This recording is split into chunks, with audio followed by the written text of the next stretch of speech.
that's weird. It's odd because it's like it's lilt.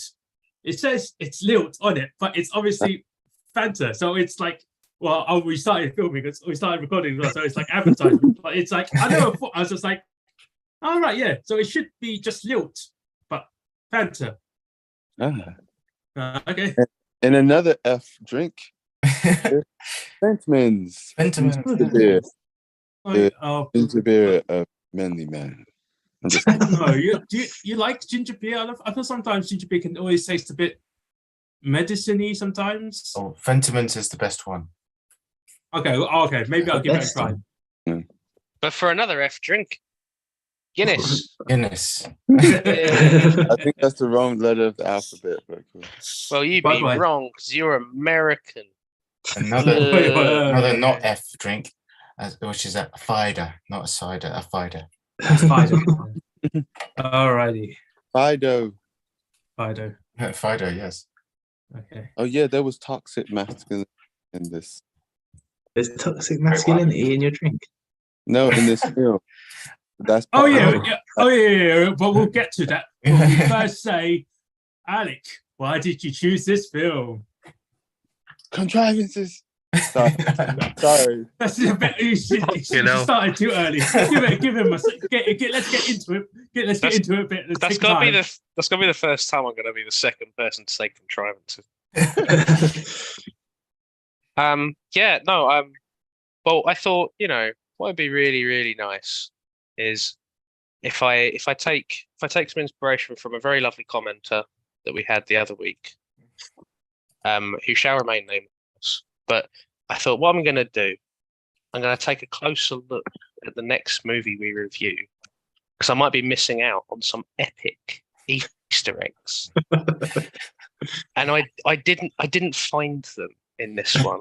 And I thought the Zemeckis one, you've got shitloads. Well, that was the thing. Because I then did the Zemeckis one, and I was like, oh, this is the superior one, because there were some epic Easter eggs in there. And I thought, oh, I chose wrong.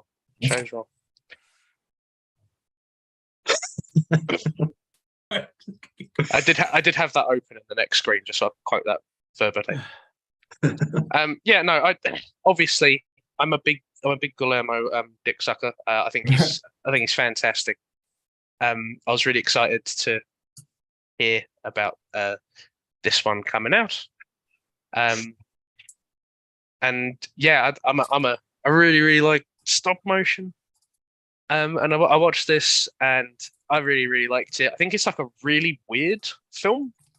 And I knew it was a little bit janky when I picked it, so it's not like a surprise like Ex Machina was. I do want to normalize just sort of saying I like this film. It's a 5, like for story, like that's okay. I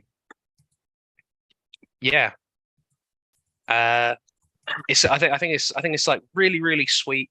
I think it's got a lot of like mature things to say. There's some like really, really cool character work in it. Obviously, like the animation's fantastic. I've been watching like there's like a little half-an-hour documentary on Netflix about how they put it all together and stuff, and I think it's really, really interesting. I'd recommend everyone go see that. I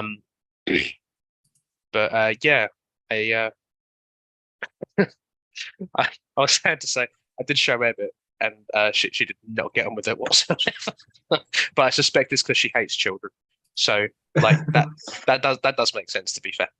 I really like the film. I think it's really cool. I think it's got a lot of mature things to say. I think it's really sweet. That's my why I picked it. Nice. Patrick. Hi. Would you like to give your opening statement? Yeah. I would, but you won't let me. Right, so wasn't a film that I necessarily thought I was going to enjoy that much. I'm not a hugest fan of Pinocchio, but I liked the sort of dark take this one had. But like when it first came out, just people saying that it's a musical, it's stop motion, and at that point, I think I was still unsure about stop motion because I sort of disliked other stuff, but we'd seen other stuff since then that I've sort of become warmer to the style. To be honest, I wouldn't even call it a musical. I think it's just a straight up darker take on Pinocchio with music elements in it. Mhm.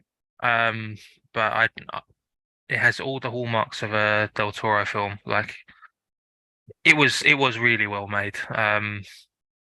The only thing I didn't like, and I know Rob hates me for saying it, but it's the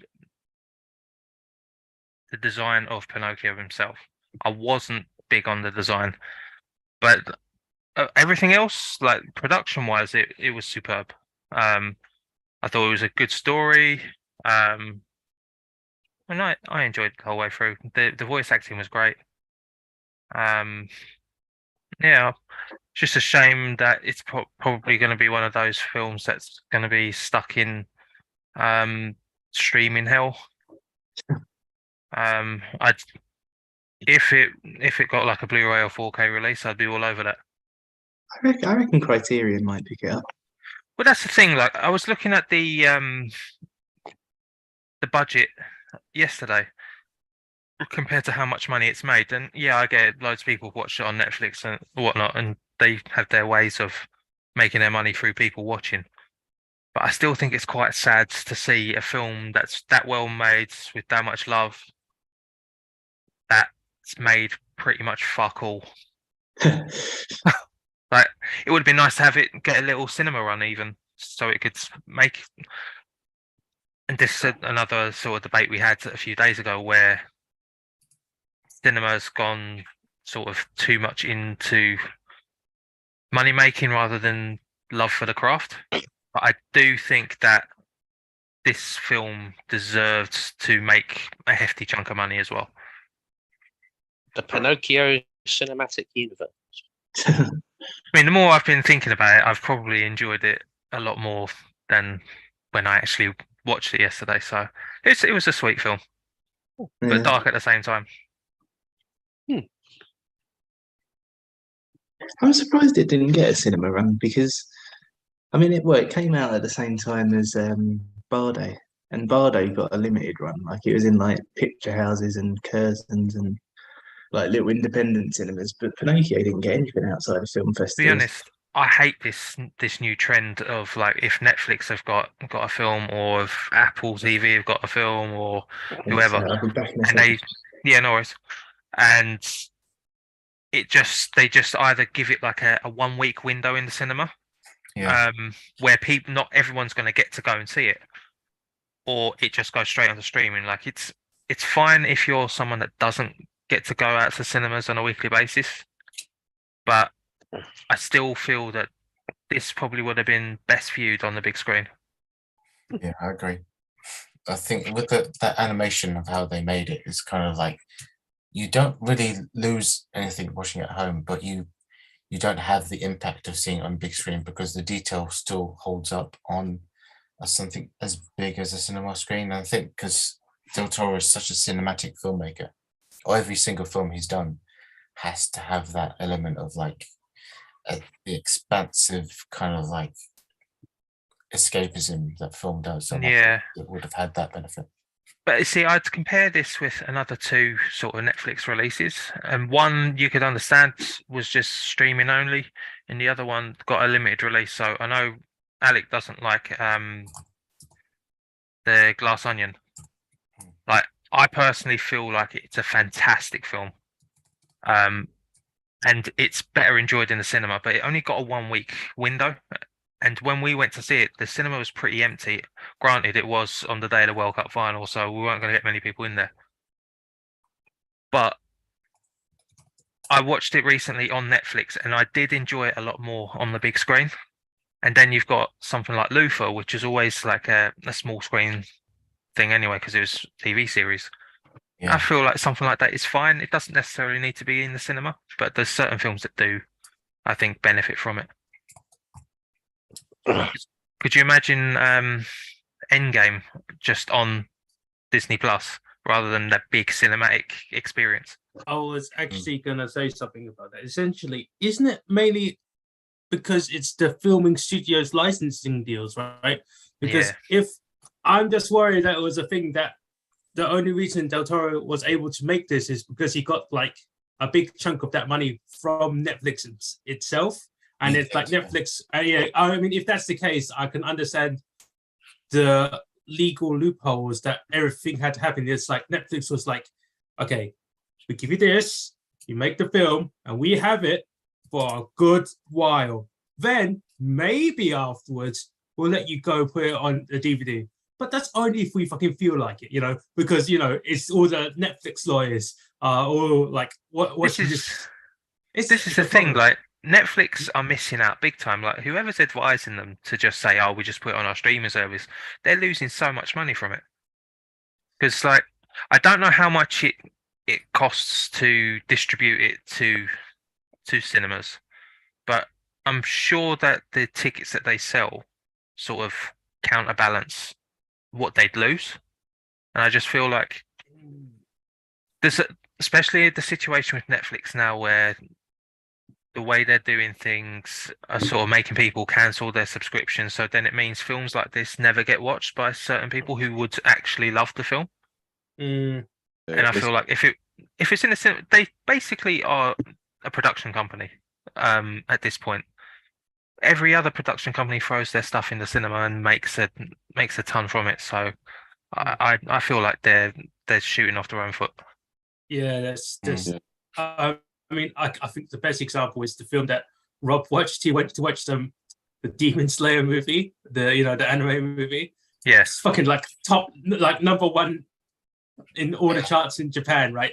Then afterwards, like Netflix has bought like all the rights to the anime, and they're like, no, it's my precious. No one gets to see it, and it's like, well, if you do it like that, no one will be able to see it, and it becomes a whole fucking like problem because it's like, I want to watch the movie on the big screen where they do the cool action sword fighting scenes with all the fire and water stuff, but it's like, no, only small screen, and it's like, oh, but why? And it's like because they're so like I want to say overprotective of their like IPs, and it's like it becomes like a thing where they could have like it made so much money in Japan in cinema. If you brought it over back to like the West and like literally opened it up for all cinema to watch there, it would have made so much more money.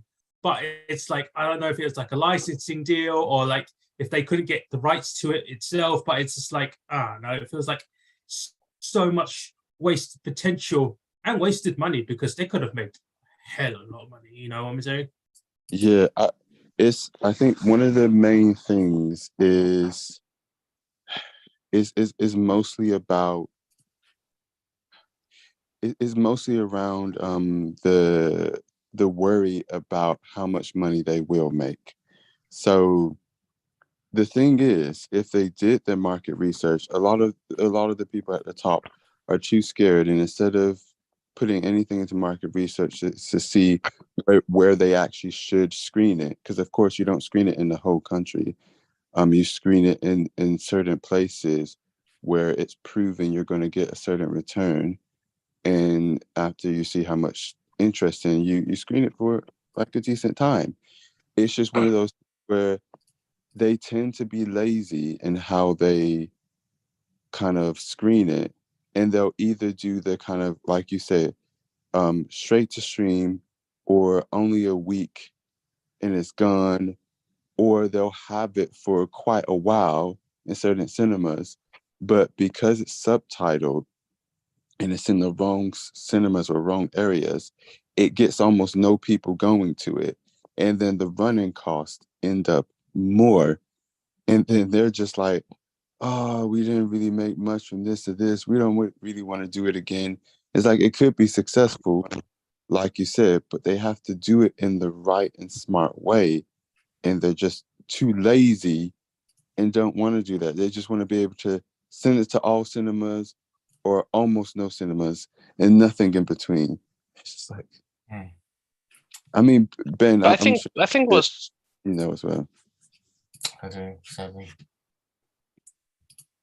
Yeah, go ahead. I think what's nice though is it's not bothering Guillermo del Toro because he's in it for the art, and like I think he's kind of made his money and he's a name, and whatever he wants to make, he's going to They get to make. made, So it's yeah, like, they made real made- money from this, especially with his name on it. Yeah. Just like what all y'all are saying, and Pat, this is a film that, yes, it's not necessarily a kids club film. It's not something a kids I club don't know. It's got Sponge. Sorry, you just oh, sorry. you just get it out a little bit. I was Simon was giving a funny face. You know what kids club is? What I mean by kids club. So kids club is what a lot of cinemas do with any kind of family Pixar, any kind of family film. Basically, when it's run for a while, they keep running it in the mornings for families to bring their kids to, or at the weekends at certain special times at discounted prices. What I'm saying, this isn't the kind of, oh yes, it's your friendly neighborhood family film. Well, I mean, like, obviously not for this version of Pinocchio. There's a bit too many I don't know. themes. I don't know. I think it'll be all right. It's hey, look, SpongeBob's in it. Like, what's the rating for this? Actually, no, it can't be PG. I'm Really? pretty sure it's PG. I don't think it's that tough. It might. I was thinking it could be 12A. I feel like it's a lot of like. Find out. I don't know if it's because like my first film ever was The Lion King, but like I feel like there's like mature stuff in here without it being like really like inappropriate for a kid to watch. Yeah, It's PG. It's 100% a PG. Yeah, Really? and it's inappropriate at all. Sorry, it's more that how it deals with it. Lion King is a bunch of animals. I'm not saying that it doesn't change the meaning of it. It's just that the difference of, oh, this animal got killed by this other animal, which we learn about in school all the time, compared to shoot your friend, kill him, is a bit different. Oh right, yeah, because it's the old Cartoon Network version of it. It's like you can't chop up a body, but if that body happened to be a robot, that's fair game. Yeah, it's the censorship stuff, because I feel like when I first watched this, and I was watching it, and I was, because I'll give it my quick intro to it. So when I first watched it, and I saw like the biblically accurate version of the Blue Fairy, I was like, huh, weird, but it's the very Del Toro style. I'll give it a go. Yeah, it's not too bad. It's like, then afterwards, it put in the warplanes and stuff, and I was like, wait, is that what? Oh, right, because we're in Italy, and that's there, and that. Oh yeah, he did. It's Mussolini. That's not what I expected for this story to go. You could have Mussolini. It's not what I expected from a Pinocchio story, admittedly. Yeah. And I was like, and I feel like I gave it a bit of a lower score because it's like, are they replacing this particular set scene with this set scene? And I feel like that's doing a very disservice to the concept of the character. And but we'll get into that in a second. I was like, yeah, I thought you said sex scene. No, the scene that this was set in. Sorry, I'm tired. My tongue is tired as well. He's got a lot of wood. Yeah. Pinocchio is known for his big nose. Yeah.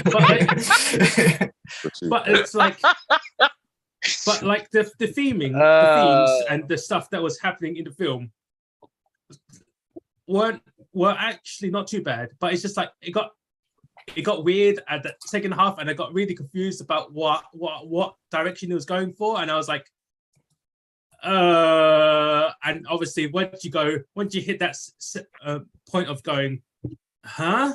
Then it goes, your enjoyment goes, but wait, what? And obviously it drops, and it's just like really. It started off so interesting and so different, and I was like all for it. Then it went to that, and I was like confused, and because I got confused by it, and I was like, why did you go this direction? It felt off, you know. And I was like, heck, even with like the other like Sphinx lady, with the Eldritch Sphinx lady that was in the Death Zone, I was cool with that because it's just a very different art style. But it diverged from what I thought the story could have went for, and I was like, I felt a bit weird. And I do have to agree with Pat. The Pinocchio, when you first see him, is a bit janky, right? I thought he would get some clothes, I guess, because he seems really naked in this version of Pinocchio. Because like in all like other versions of Pinocchio, he has clothes. Like, even if they're like made of wood, he's like clothed. You see, like it's very like underdressed. And afterwards, he had those like nails in his back, which looked really like kind of creepy for me. And I was like, ugh. It's like it's well made, but it's a bit. Ugh. So yeah, that's it. I think that's like.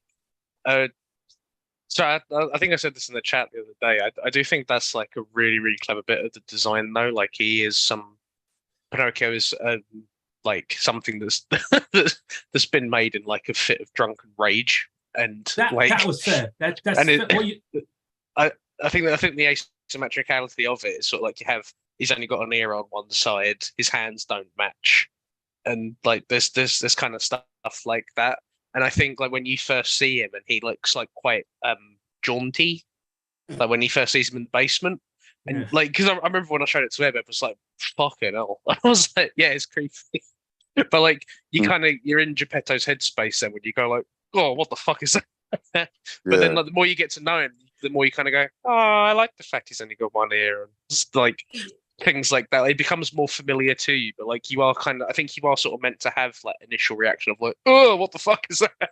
Yeah, okay, but it's mainly because when it's just going into it a bit. It's mainly because when his feet got burned, I thought he was going to make him. I thought he was going to use the shoes, and I was like, he's going to use the shoes to replace his feet, and I was like, oh, I see you. He's going to be more of a real boy when he helps build that relationship with his father. I was like, okay. And afterwards, well, he gets hit by the truck, and I was like, huh? This is not what I expected from the story at all. So it's just and yeah. Then afterwards, it's like no, but he still feels very naked, and it's just like it keeps going on there, and it just like no. It was like good. It was mostly good story. It's just like it got a bit janky, like Pinocchio himself. And it was like, Story was like, to add, that's a great way. To add to what I was saying before about how this isn't a classic family film that a lot of people might take their children to. And I'm not saying this in any kind of bad way at all. I think it's actually a positive of the film. Is that the way he focuses on the kind of darker themes or the kind of very realistic themes in the film, the grief, the kind of how he's drunk, how he's dealing with these feelings, like how he's saying different things to the kid. It doesn't shy away from it. It doesn't go, oh, here's this brief moment when blah blah blah was, a bit drunk or something, and then move on like many other films with like family themed films might do, and then kind of quickly go to a positive. Like this isn't necessarily a happy ending. It's more cathartic of it's okay. It is a happy ending, but it's not a classic happy ending. It's more of this is more of a real life kind of, this is the best you can really hope for in a situation kind of ending. It has a lot of really good life lessons. It's the kind of film that you might want to show your kids at home, but there's a lot of adults would show take their kids to this film, but there's quite a few who wouldn't, and then would tell other ones like, I was so sad, like it wasn't like that, it wasn't like Up or this or that, where it has sad moments and it really uplifts you and makes you feel good. It reminds you about real life, and that's a good thing about the film. I might as well make this my opening statement. There's good parts to it and what he's trying to do, and I like that he tried to do it. Yes, I'm not the biggest fan of the animation style. I think it was done amazing. I'm just not personally the biggest fan, but I think it suited it. And yeah, the story in places was jank. There was just some stuff I was just like, wait, what? And what? And wait, are all these bombs just, as Camilla referred to them, are they just grenades? Like, they're not actually bombs. Why aren't these people? Wait, are you talking about like the sea mines, or are you talking about like other things? What? Yeah, what you mean? The sea mines actually blew up properly. So the one in the church, and then the one that blew up the Oh, the little bag. fascist thing. Yeah. Fascist guy. Now that was worse than the one in the church, but both of them, these are freaking like crazy bombs. They just Crazy bombs. I like how you called them. Yeah. yeah, they don't just blow up some small patch of land. They decimate. I say decimate towns. They level like multiple houses at a time. How is one that kid still? There was just so many. Yeah, that was something where I was like, you're doing this thing where you're doing like, oh, Pinocchio dies, but he comes back, and I was just like, not when a bomb lands on his head though. That's fine. Like, he just sails over the wall thing, and then he lands directly where the guy who's got a beef with him, he's on that same rock where he lands, and I was like, fuck off. God damn it. Yeah, okay, yeah. That's something that happens a lot. Is if his body is destroyed, he can't really come back. Yeah. But I wasn't even that kind of fussed with the body part. It was more the humans involved. How are you still alive? It can be excused that he's got some superpowers because he's immortal. You know what? To talk it up to whatever artistic license. There was a lot of that in this film. But I'm just like, the humans, they should be dead. What is this? Yeah, considering Candlewick and that don't come back into the story, like they might as well. Like, but yeah, you might as well have it so that, because all of the same things could have happened, but just have them further away from the church. Maybe if the bomb thingy, maybe have it where it hits a part of the top of the building and the dad gets killed by debris, but the son's still alive. And then you could have done things in different ways that still worked out, but you decided to do this way. It's just like, this seems like a cheap shortcut where you're just trying to save some money in some frames. That was a cool little shot though. It reminded me of Devil's Backbone when the bomb comes down. I thought that's a nice. Oh, I don't know if that's an Easter egg, Ron. But I thought that was kind of a nice little reincorporation there. That was a good recurring motive with the bomb in the church, kind of, or just in the town, you could say. Yeah. Obviously, it probably worked better in Devil's Backbone because the whole idea of the bomb not exploding, and that had that mythic status. In this case, it kind of like it did explode, and then he killed one boy, kind of thing. Well, fair enough, but it's still got a great like symbolism. I do like that in both films. You're right, that's one. Beautiful, absolutely beautiful. Spot. If I got my mic was muted, I think I was gonna die. Oh yeah. But yeah, that is a nice touch. I feel, admittedly, Pinocchio shooting off like he's like a rag doll in like a PlayStation game, going, it was a bit odd looking, admittedly, right? But I feel it was too plot convenient for it, and it was like he just jumped there to there. Literally, he got thrown into the scene, and it was like, yeah. So yeah, it was very past the point where I was going, the story's a bit janky, but we'll just let it go.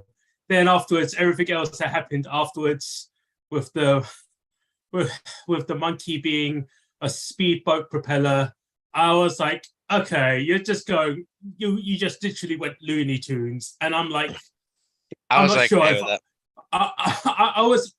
I was fine with it if it was a Looney Tunes thing, but I was like, this is not what you're going for, was it? If that was, I'm a bit confused because you're trying to make it more like mature themed, but then you went Looney Tunes. I'm like, I don't know. This is what I mean though with man. You're saying this isn't necessarily for like kids. Like I guess I agree. Like don't show your 4-year-old, but like I feel like for like I don't know, like an 8-year-old, this, you know, I feel like Pinocchio as a character is kid-like enough where like, you know, I feel like that it'd be like relatively like relatable and stuff, and like you kind of get into stuff of like death and that, but I don't know. I feel like this doesn't even necessarily treat death as like a bad thing necessarily. It's just like a natural thing. Yeah. And like because even when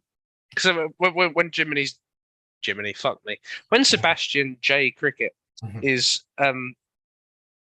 doing his little epilogue and that, and he's going like, oh yeah, Geppetto died, and then he found me by the window, and then you see Spazzatura died as well. And it's like, did Pinocchio die? I imagine he probably did, but like he went into the world embraced him back, and you know, and so things happen, and then we're gone, and it's like that's just such a sweet little ending, and I was just like, oh. Yeah. But then afterwards, it was ruined by the rabbits going, will you shut the fuck up and play your cards? What the fuck's wrong with you? I was like, hey, I'm trying to give you a very nice story here. I'm trying to tell you about my life. Just play your cards. God damn it. And it was just like, yeah, that's kind of like, I like the ending because it feels like I always get confused when they have a narrator talk about the story when the narrator is literally dead in canonically. I was thinking, why is he talking about it when he's already dead? I got confused by that for a second. I was like, oh, because he's talking to the rabbits, but the rabbits don't give a fuck because they're like, yeah, sure. Play. It's like, yeah, sure. What are you anteing? You it's just like, it was like, oh, perfect. I do like the fact that the cricket is Ewan McGregor. I feel it's like, oh, yeah, it's quite nice, but I feel like he was underused because most of the times in the story, he gets crushed and just says, life is pain. Then afterwards, it's like, you have quite a decent amount of like talent in this film because like, what is the name of the ringmaster again? I can't remember his name. It's La Volpe, played by Christoph Waltz. Yeah, Christoph. Yeah, but I was just saying, it's Christoph Waltz. I was like, once I saw him saying, "Who's at my door?" and I was like, I instantly recognized who that voice was. I was like, perfect, absolutely perfect, because he's kind of like very gentlemanly, but he can be very evil. And I was like, that's Christoph Waltz. Yeah, that's Christoph Waltz in every role. But it sounds like I'm criticizing it, but I meant that in a way as I'm agreeing with what you're saying. Perfect guy, perfect for it. Emmanuel.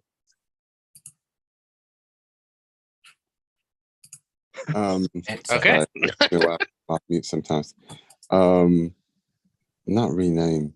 Anyway, when I didn't think about it into the film, Camilla thought about it much earlier.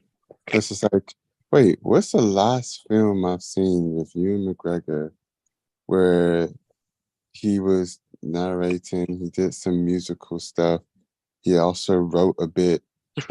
He was a cricket. Moulin Rouge. Yeah. But it's not why they casted him in this. I mean, I get it. Wait, what? He did have a a. sorry, he did have a few notes when he was singing his song, and I was like, "Oh, you sound like you're in Moulin Rouge again."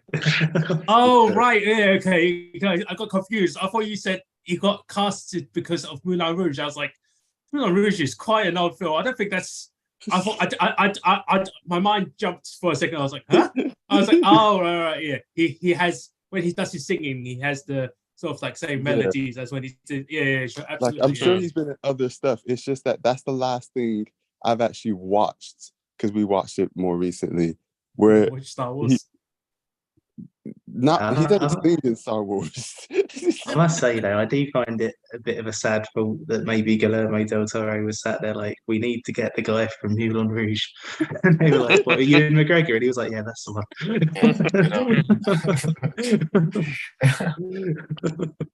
Right. That's- I've lost track of where we're going with the opening statements. I think Pat's given his. Simon's given his. Emmanuel's given his. So, Rob, you've not been here. We've been talking about the state of Netflix and Oh cinema no, I releases. was listening. I was listening. Oh, okay.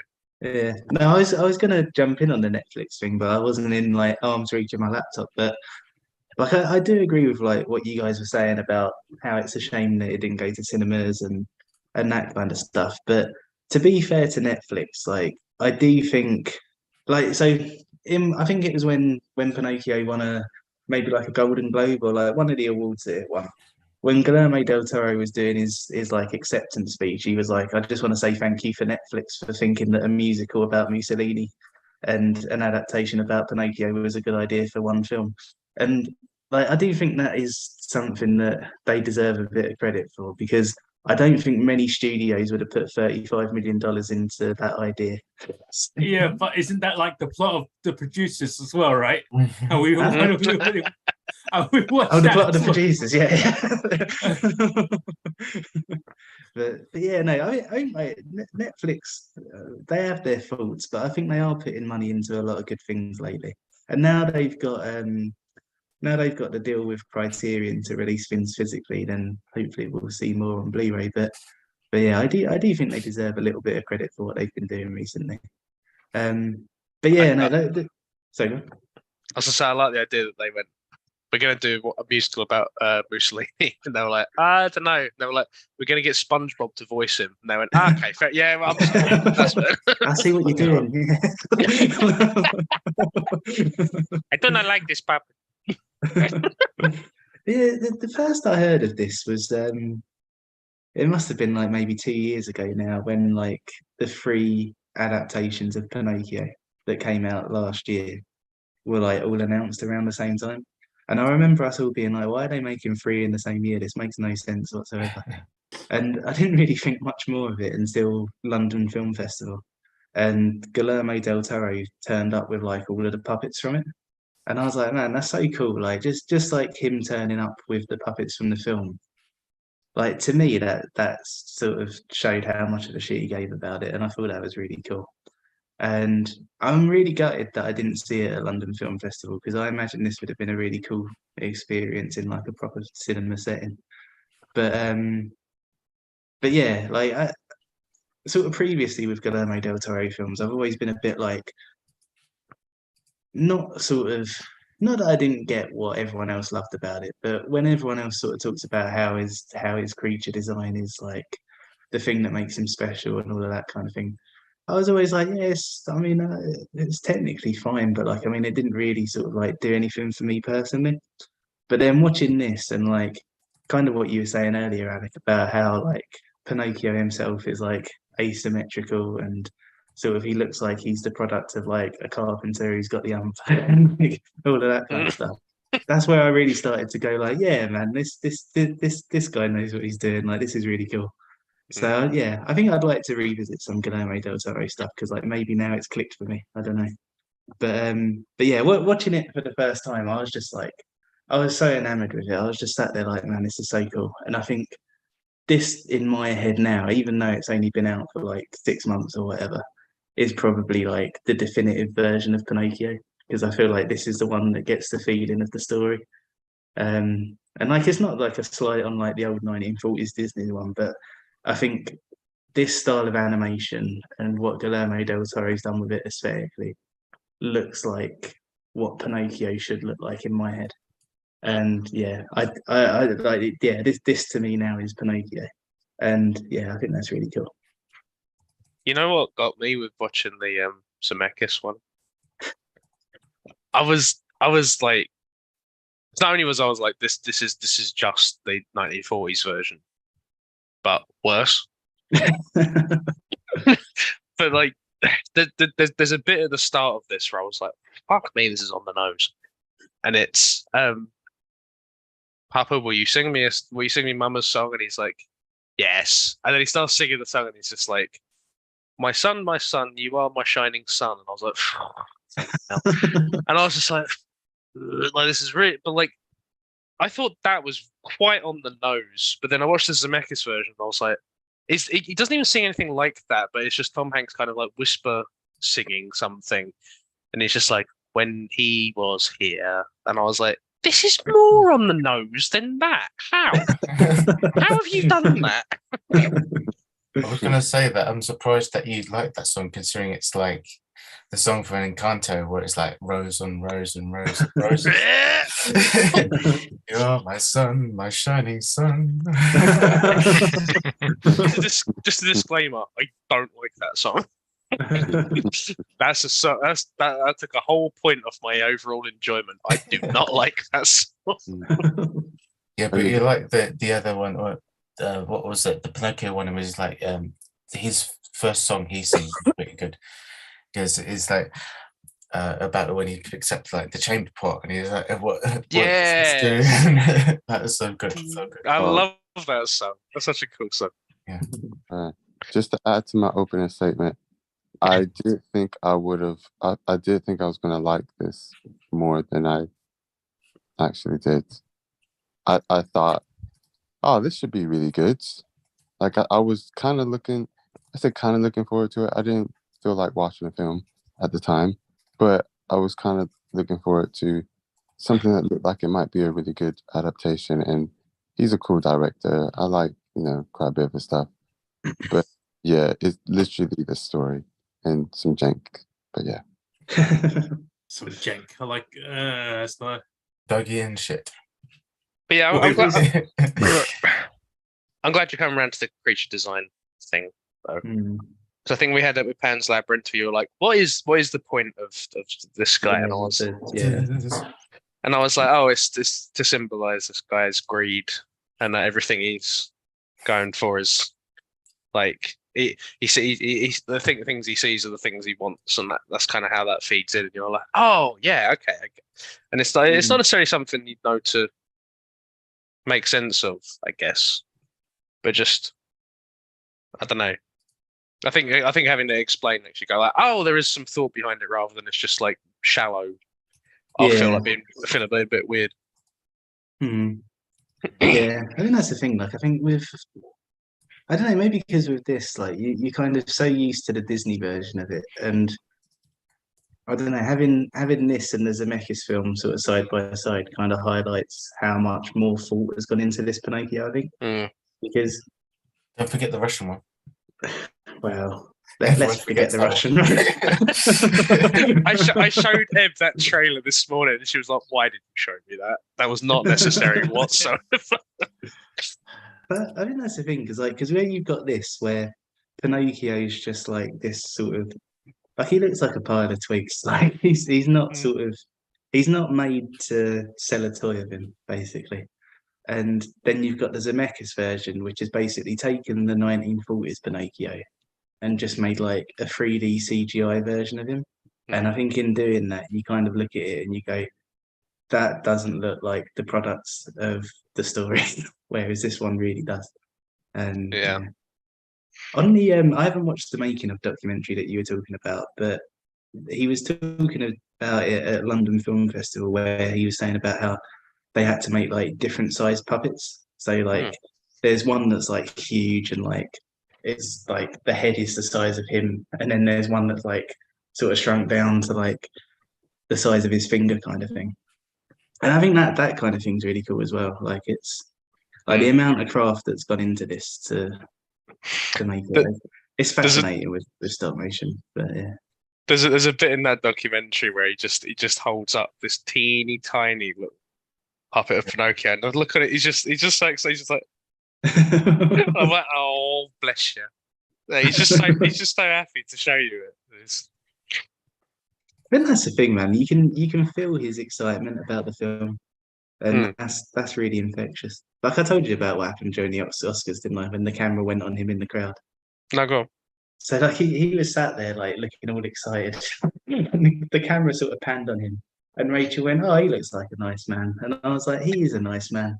And then as I said that, I just had a flashback to like all of the awful things that he's had happen to people in films, and I was like, Pinocchio del Toro is a nice man. Very different to the other, like I don't know, Blade 2 Del Toro. Right, Ben, you're the last one. It's good. Cool. Yeah, I like. It's basically to echo what Rob and Alex said. It's like, I suppose to me, it's the definitive new version of Pinocchio. I mean, I still have such a soft spot for the original Disney 1940s one, but I think if you're going to remake it, this is the way you do it. You do it when you do it in a fresh take, you do it in a different kind of medium, and you keep the essence of the story the same, but still changing it in a way that it's still relevant and relevant to like it is to now, and relevant to when it was set as well. So the story is timeless, and it still packs a punch, and it still has all the beats that you come to expect in it. And it's ultimately it's a father and son story, and it's just about acceptance and accepting who you are as different, unique, and kind of like embracing your flaws and just living with them rather than just trying to become something you're not. And this film kind of like is a literal example of that in a lot of ways. And the stop motion aspect, it kind of like sets it apart from every other version that's come since. And I think that's why it was worth making. And that the Del Toro's style just works so well with the Pinocchio story, just because it's like he loves the misunderstood monster, and Pinocchio is the ultimate misunderstood monster. He kind of like, he's a bit repulsive, and you don't really quite know what he is and what he's there for and what he's about. Once you get to know him, you've kind of like fall in love with him because it's what he does and his actions. That's the important thing. Even if he does make mistakes and mistakes after mistakes, he's still kind of like, he has a good heart, and he wants to prove himself as being a nice person who loves his father, even if his father, there's so much conflict there, but they still love each other. So the film has all those moments, and it has Guillermo del Toro's like signature style of being extra weird and extra strange and different, but having a lot of grounded reality in it as well, which I thought was good. Like, I did miss, like, in the original film, we had the Pleasure Island sequence where the boys get turned into donkeys on this fairground type horror island. But I thought it was quite clever that he makes it into this kind of like this boot camp where they're trained to fight for war, which is just Whoa. And it's like, whoa. We'll get into that in a second. But yeah, it's a good like different side of representing that same idea that these kids have got this propaganda, and this thing has been told and wired into them, like, this is what you want to be as a man, this is what you want to do. And once they're there, they realize, oh crap, this isn't pretty what I want to be. And just kind of like, it's a horrible rude awakening. And that's something that Pinocchio has to go into as well and experience himself. And it's like, oh, I shouldn't be doing this. And yeah, I thought that it was a good thematic change, I thought. My pride is restored in you. Pinocchio. Where I have the opposite of that version. Yeah, you're a lost fucking cause. Cool. Because the whole point of the Pleasure Island thing is that the boys doing stupid things that young boys may do eventually which in the most literal sense turns them into a donkey or an arse of themselves, which is the point of like original fucking book as well. An asshole. But it changes the meaning behind it if they go become soldiers, because essentially if they're in the giant island because of their own foolish mistakes, and it's them being in their overly divergent selves. But if you make it into like youth soldier, you in a youth camp for soldiers, the story and what he develops and learns in the story becomes different. He doesn't learn responsibility that, oh, I shouldn't make a fool of myself, but instead he learns that he should work with his friends against himself. But it's like, it's the way that you got the moral that you were trying to teach is not the same as it was, and it becomes, which were you going for? That he is kind of human and makes an ass of himself, or was he a fool and tries to make friends with other people instead? It's like, I see what you're going for, but it didn't translate that well, if you know what I mean. It's like, it's like, then that's why for me it was a bit janky, because he makes friends, and that's good because it's a good moral story. He makes friends in Nazi youth camp, and it's like,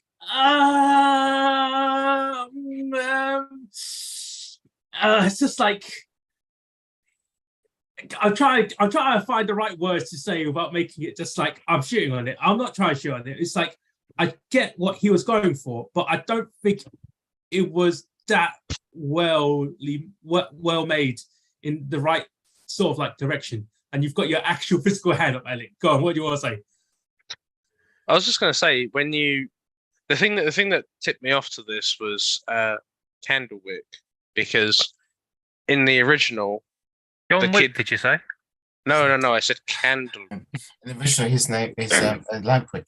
Lampwick is the kid that he's following around in Pleasure Island.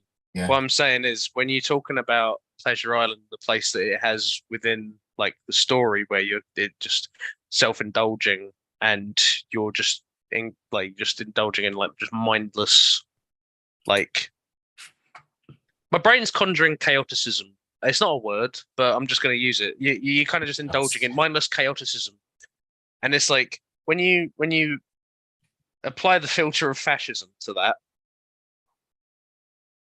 I feel like you have a lot there to go. Like Pleasure Island, you go there and you just do what you want, and yeah, you make an ass of yourself. So when you go and change that island and the story to be like a fascist boot camp, and you make an ass of yourself there instead, like, yeah, you're kind of having a bit more of a commentary on fascism. But okay, the only just like a point on that is that he goes to the Pleasure Island because of his own choices. He doesn't. But for the Nazi thing, he was literally forced upon it, because he literally was taken there because he got shot by Mussolini's SpongeBob, and afterwards, oh no, he got shot by because she said it like that. My mind is like, yeah, it is kind of fucking like fucking SpongeBob. So. But yeah, because he got shot and he was taken there against his will, though, not taken there against his will to be part of that camp. Then the points aren't quite the same, because he goes to Pleasure Island because of his stupidness. He doesn't go to the camp because of his stupidness. He goes to the camp because he was literally taken there, and it becomes where you started that moral story isn't the same, because one, he did, and because of his own folly and his stupidness, that he learns that he would make an ass of himself. But if we start off that he was taken there, then the story starts off a bit odd, because like, oh yeah, he learns that the fascism and all that stuff is also like a good like sort of like parallel like thought, right? But it's like it doesn't start at the same point, and it becomes ever so slightly off kilter, if you know what I mean. And it becomes, I get what you're going for. I absolutely understand that that's what he was trying to do, and I agree with you on that point. But it's like it doesn't start the same, and because it doesn't start the same, it shouldn't really end, and it doesn't really end the same. You know what I mean? Absolutely. I'll I'll agree it's not the same, but I think when you look at stuff like you have the overarching theme of obedience, and because that's something that crops up in like quite a lot of Del Toro stuff. It's the theme of obedience, and it's kind of like, who do you obey? Why do you obey? Do you obey for the sake of obeying, or do you obey because it's like you agree with something? And that's kind of what we get into with like being in the boot camp thing, and like the theme of obeying the rules because they're the rules, and obeying the rules because you agree with them. Like that all kind of ties in, and that all ties into like him choosing to like stop having immortality in that, because that's the rules that death gives him as well. And he's like, she's like, you can break the rules if you want, but you don't have your immortality anymore. And he's like, yeah, fine. But like, I think that's that's all like what that's playing into. And I think, yeah, I think replacing Pleasure Island with Fascist Boot Camp, yeah, I'll definitely agree it's different, but I think it's all kind of tying into like the theme of the story. Yeah, I do. You got your hand up, but Well, you got. I will say that I think, not to dismiss what Simon said, because he's 100% right, but I think there was a scene after Pinocchio comes back to life for the first time, and him and Geppetto are walking back home, and he is telling Geppetto, "Oh, what, I need to enlist," and Geppetto's saying that war is not the answer, war is this and that. But Pinocchio decides himself to go and enlist into the war because of what he's been told and heard all about it. I think it wasn't because he was like forced upon him. Obviously, the government and the way there is, it's like, yes, it's supposed to be the law and stuff. And Pinocchio's like, yeah, but the law says this and that. And Geppetto said, yeah, the law's not always right, but we still have to do it. But Pinocchio still chooses to go and enlist in the boot camp kind of thing. He could still just turn away, and Geppetto and him could still run away and never return, but he still decided to go. But you know, because he is happy to be there as well. Like he says to, like, Cat Candlewick says, "I'm glad you're here," and he's like, "Yeah, I'm glad I'm here too." And like they're having fun doing like the little exercise thing until Ron Perlman's character starts making it like a thing where it's just like, shoot the puppet, and it's like, oh god, what the fuck are you? Okay.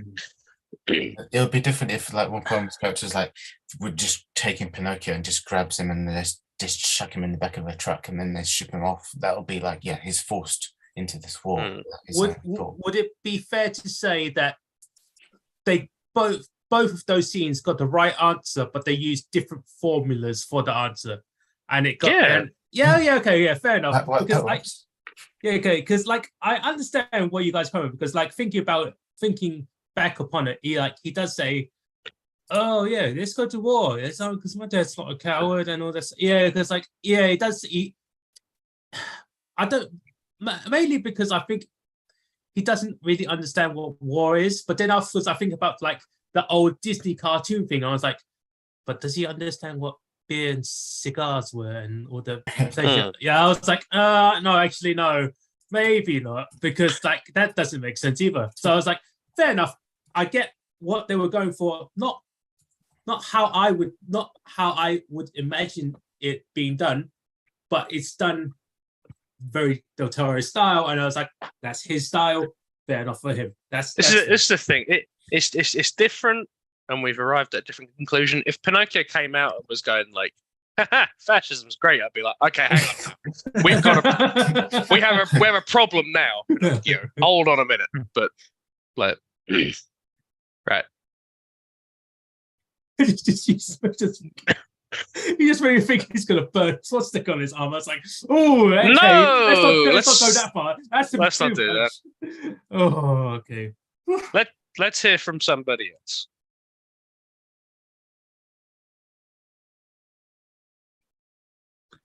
Patrick, how about you? Oh. Patrick, how about you? Hi. Cool. Rob, how about you? What we asking? Anything else you wanna talk about? Really? We could go into favorite scenes, or you could say something.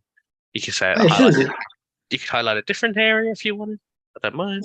It feels early for favourite scenes, but I don't mind. Talk about someone else. Before favorite scenes, I think that's probably quite a bit more. But I'd like to talk about how much Pinocchio annoyed me. Well, Pinocchio is supposed to be annoying, Emmanuel. Come on now. He's literally designed to be a kind of like annoying kid, and it's like he's got so many questions because he's literally just became alive, and it's like, what's this? What's this? What's going in here? Oh wait, no, that's the wrong thing. God, That's damn. a different stop motion. You're making your own Easter eggs now. Yeah. But like, Ron will be very happy. But the point is that he's supposed to be an annoying kid because he literally is not alive. Then biblically accurate blue. Okay, gotta say that blue fairy freaked me out for the first second because I was like, oh wow, he went proper seraph angel level of blue fairy. That was so cool it's because like, it's good, isn't it? Because like I used to have like I had an Italian I had a teacher who was like Italian, like proper Dante's Inferno Italian guy, and he told me about it, and then showed me like pictures of angels. I was like, why do angels look like that? This is the most biblically accurate angel. This is not your fucking like cupids and shit. This is like this is the proper stuff. This is a cherub. Looks like he's got like a bull head, a lion head, and like 6 rings of eyes on him. And it was like, damn, I was like, that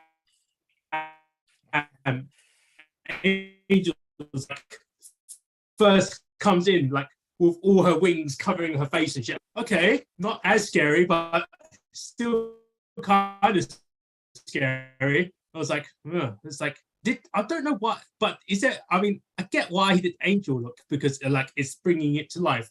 I just didn't quite get why he went for the Sphinx that was deaf. The glasses of like the sunglasses make perfect sense, obviously, because like obviously deaf time and stuff, perfect. Why did he go for like the Egyptian looking masked horn Sphinx? I'm not quite sure. I'm fairly sure in the mythology the Sphinx guards like the gateway to the underworld, but I'll look it up. In Egyptian mythology as well, it's a similar thing, but you have to answer kind of 3 riddles or something. Wait, are you sure guys? Are you guys not mixing up? Because isn't that the alligator? Are you sure it's the Sphinx? I feel like it's a different monster or different creature. It's definitely a Sphinx as far as I know. Yeah, Sphinx. The alligator is probably linked to something else. I mean, That's I don't. Sobek. Huh? Sobek is like the alligator. Yeah. But there's one who's like a guardian inside the passageway, but then talking to Sphinx gives you access to the passageway itself. It's like different levels to it. There's a very bad version of it, but I think it's also just like as a wider kind of thing. You have like the life spirit. She's wings and stuff, and that's like you can kind of do that with like birds and all that, and then that's like freedom of life or whatever, and then you have the god of death, and she's like built more for like predators, and it's like it's snakes, it's lions, it's eagle wings and stuff like that, and it's like, yeah, that kind of. I've been seeing these. There are elements to like these designs that I think you can. Point to. It's not what it's not what I'm cool with it. It's just like not what I expected. The Blue Fairy, understand. The Sphinx was a bit. I had a question mark. I was like, I think I get it. I'm not sure if I get it. But I guess if you explain it like that, if it is like, if a Sphinx is the guardian to hell or the afterlife, then it's like, okay, fair enough. That does make sense, because I was just like, I was like, I feel like I was missing a bit. But if you explain like that, yeah, that makes sense. Okay, that's cool. Yeah, that's good. So I think Emmanuel was making a point. Yeah, he was saying that Pinocchio is a little shit, right? Sorry, that's what I was saying. But I feel like I know. I was about to say, which Pinocchio isn't a little shit? And most of them are.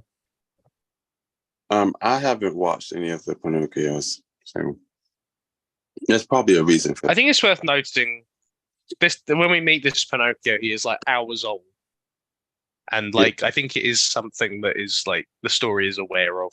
But you carry on. And I'm not criticizing Pinocchio himself. I think it made sense. He was like he was. He just annoyed the crap out of me. Until then, I was like, okay, you've grown, you've learned a bit. Cool. I was really annoyed though at multiple people in the story, like the dad. No, I kept thinking he was a granddad. Can anyone tell me, like, Carlo, is that his actual dad or his granddad? Yeah, no, that was his dad. But then afterwards, remember, the story of Pinocchio, well, this version of Pinocchio happened like 10 years after Carlo died. So he was already like, he was old, and he was old enough as that character. But then afterwards, you have to add like a 10 plus years after that happened. So it's like, all right, yeah. So he's even older. I think that was one tiny bit of criticism with the only tiny bit of criticism with the continuity of the film is that I think they should have made a different puppet for young Geppetto, like make it really like him, as just like with not just with white hair, but just younger in general. I think then the passage of time would have been more obvious. Oh, fair enough. That's a good point. That's a good point. That's a very good point. Because then otherwise he's just the same Geppetto throughout, which is fair enough, because at least you know it's Geppetto all the way through. But it would have been a good detail to have, just subtly younger. Yeah, that would be cool. I agree with that. Geppetto, this leads on to my favorite scene, but I don't want to necessarily play it. But Geppetto, he won't be frank with yeah, because he's Geppetto. What are you talking about? No matter how much he tries, he will never be frank. Rob's dog. I don't. What you call it? Sorry, I'm getting off track.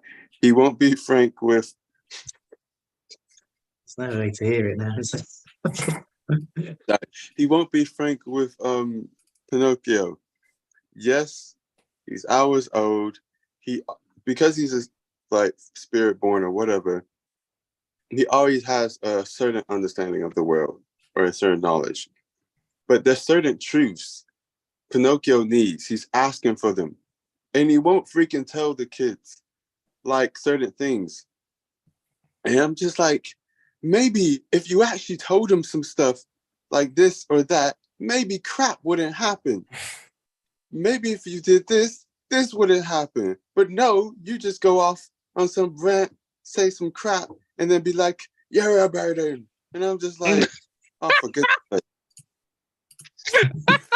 Well, Manuel, you said it like you were Batman for a second. He goes, answer me.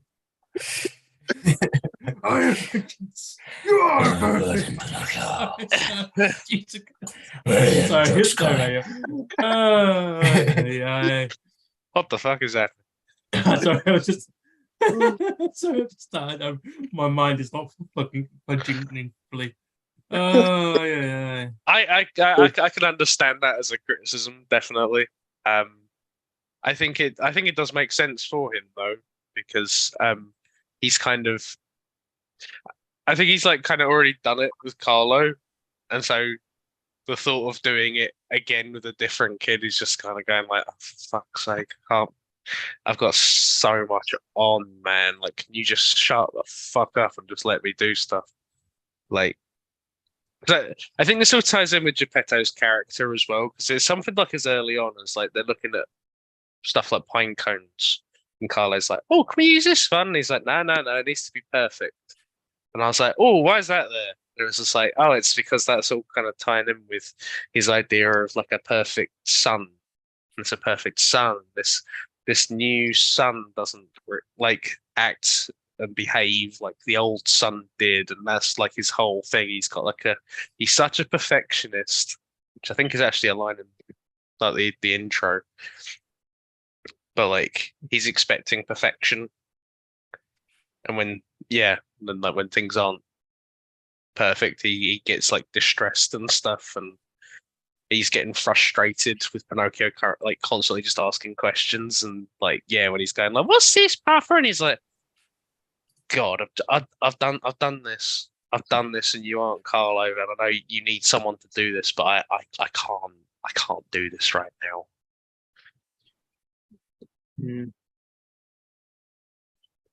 Like, and I think this all ties in with Pinocchio's design as well, because when you see him, you're like, "Oh my fucking god!" And you're in Geppetto's head. There, you're going like, you're seeing it through his eyes, but you're going like, "Fucking hell, this is a horror sequence that I'm in right now."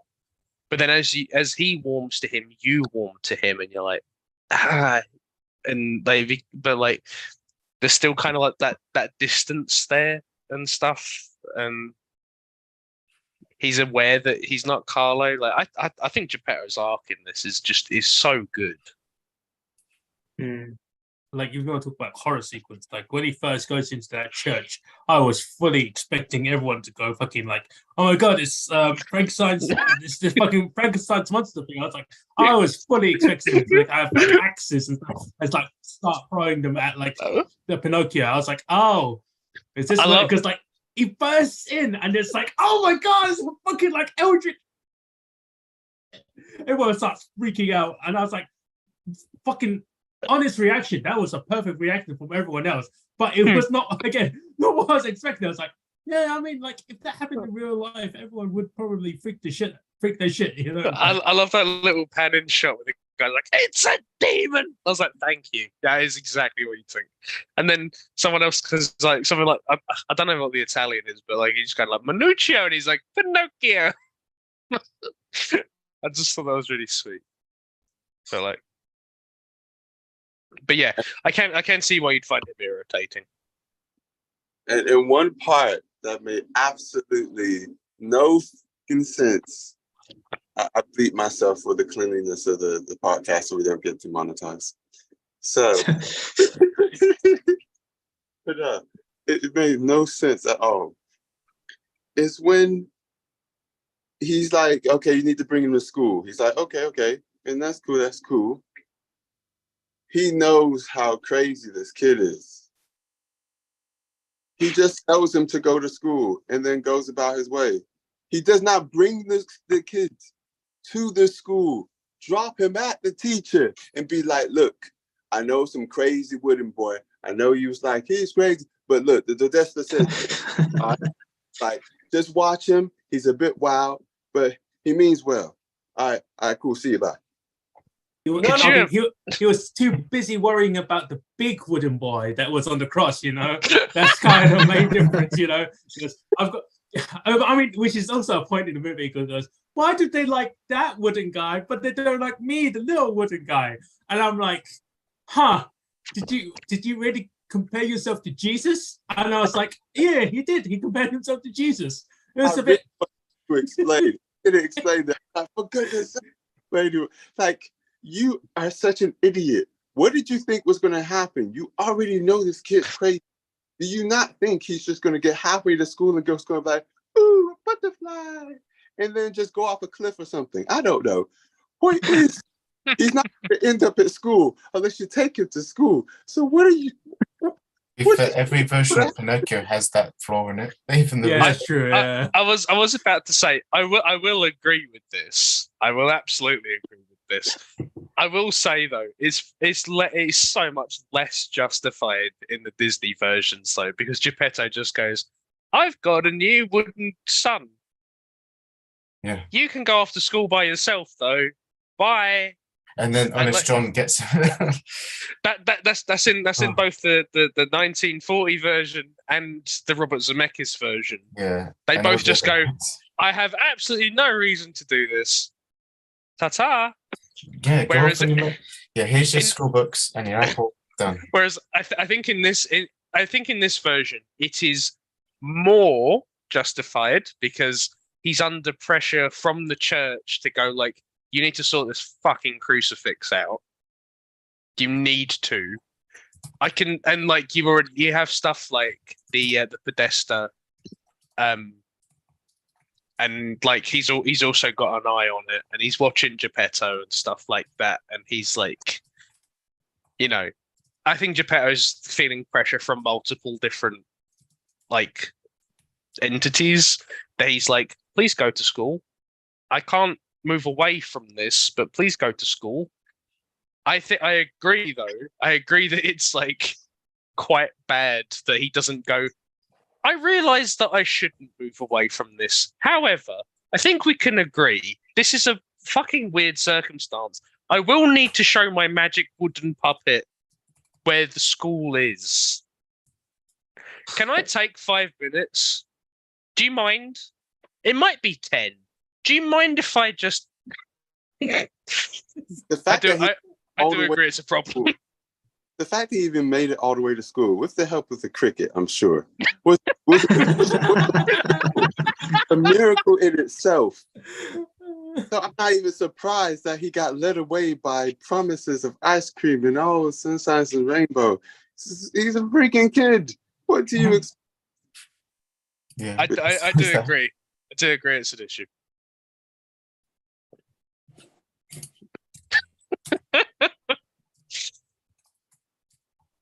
Yeah, I guess it's just like maybe he's because he had this like talk with Carlo. It's like, "Now, Carlo, if a weird, creepy man from Monkey tries to take you away, don't go with him." Maybe he just didn't have this conversation with Pinocchio. It was like, yeah, I've had this conversation already, haven't I? Yeah, it's fine. I don't need to have this conversation again. That is what I was saying though.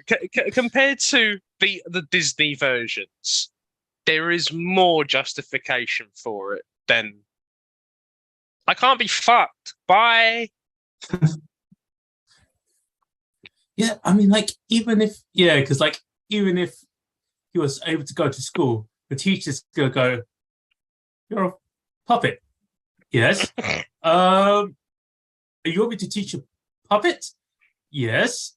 Oh no, I'm not gonna teach you a puppet. What the fuck are you doing? Could you imagine being the teacher on that day? Like, what is this? I am a real boy. Unlike the one that's on the wall in the church. Actually, that reminds me. I feel like there was another older live action version of Pinocchio where he actually goes to the school. There was one, yeah, in the 90s. He goes to school in the Robert Zemeckis version, and the Robert Zemeckis version has the teacher go, "What the fuck is it?" And he like kicks him out and goes like, "You should be in a puppet show." And then Honest John shows up and goes, "Hey, yeah, well, you tried. Let's go to a puppet show." And it's like, I guess. Like, that's a very forced narrative then, isn't it? It's like, yeah. I don't want to give the Zemeckis one credit. I just want to make that clear. But like, yeah, I'm just picturing Rachel just going like, "I've had a long week. I don't want any surprises. I'm just going to teach my kids I'm going to do my 5 lessons and I'm going to go home. And then a fucking sentient wooden puppet shows up. And she's like,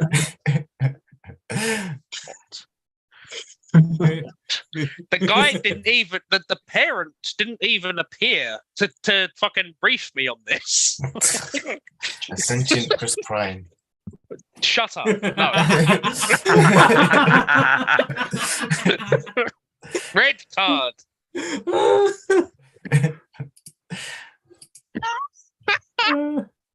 Oh, get out of here, Ben. Sorry, what did you say? Oh, a sentient Chris Pine. I don't know if you saw the clip that I sent from the Robert Zemeckis video, but there's like an elongated bit where we do an Easter egg kind of thing, where Honest John goes, "We need a new name for you, Pinocchio, because yours is too long. How about this one? How about this one? Oh no, wait, I have it. Why don't we do Chris Pine? No, we'll never catch on." Yeah, again, your groan is way funnier than that line itself, because just hearing you go, and it was so perfect. It was so perfect. I didn't even see your face, but I know your face was like this.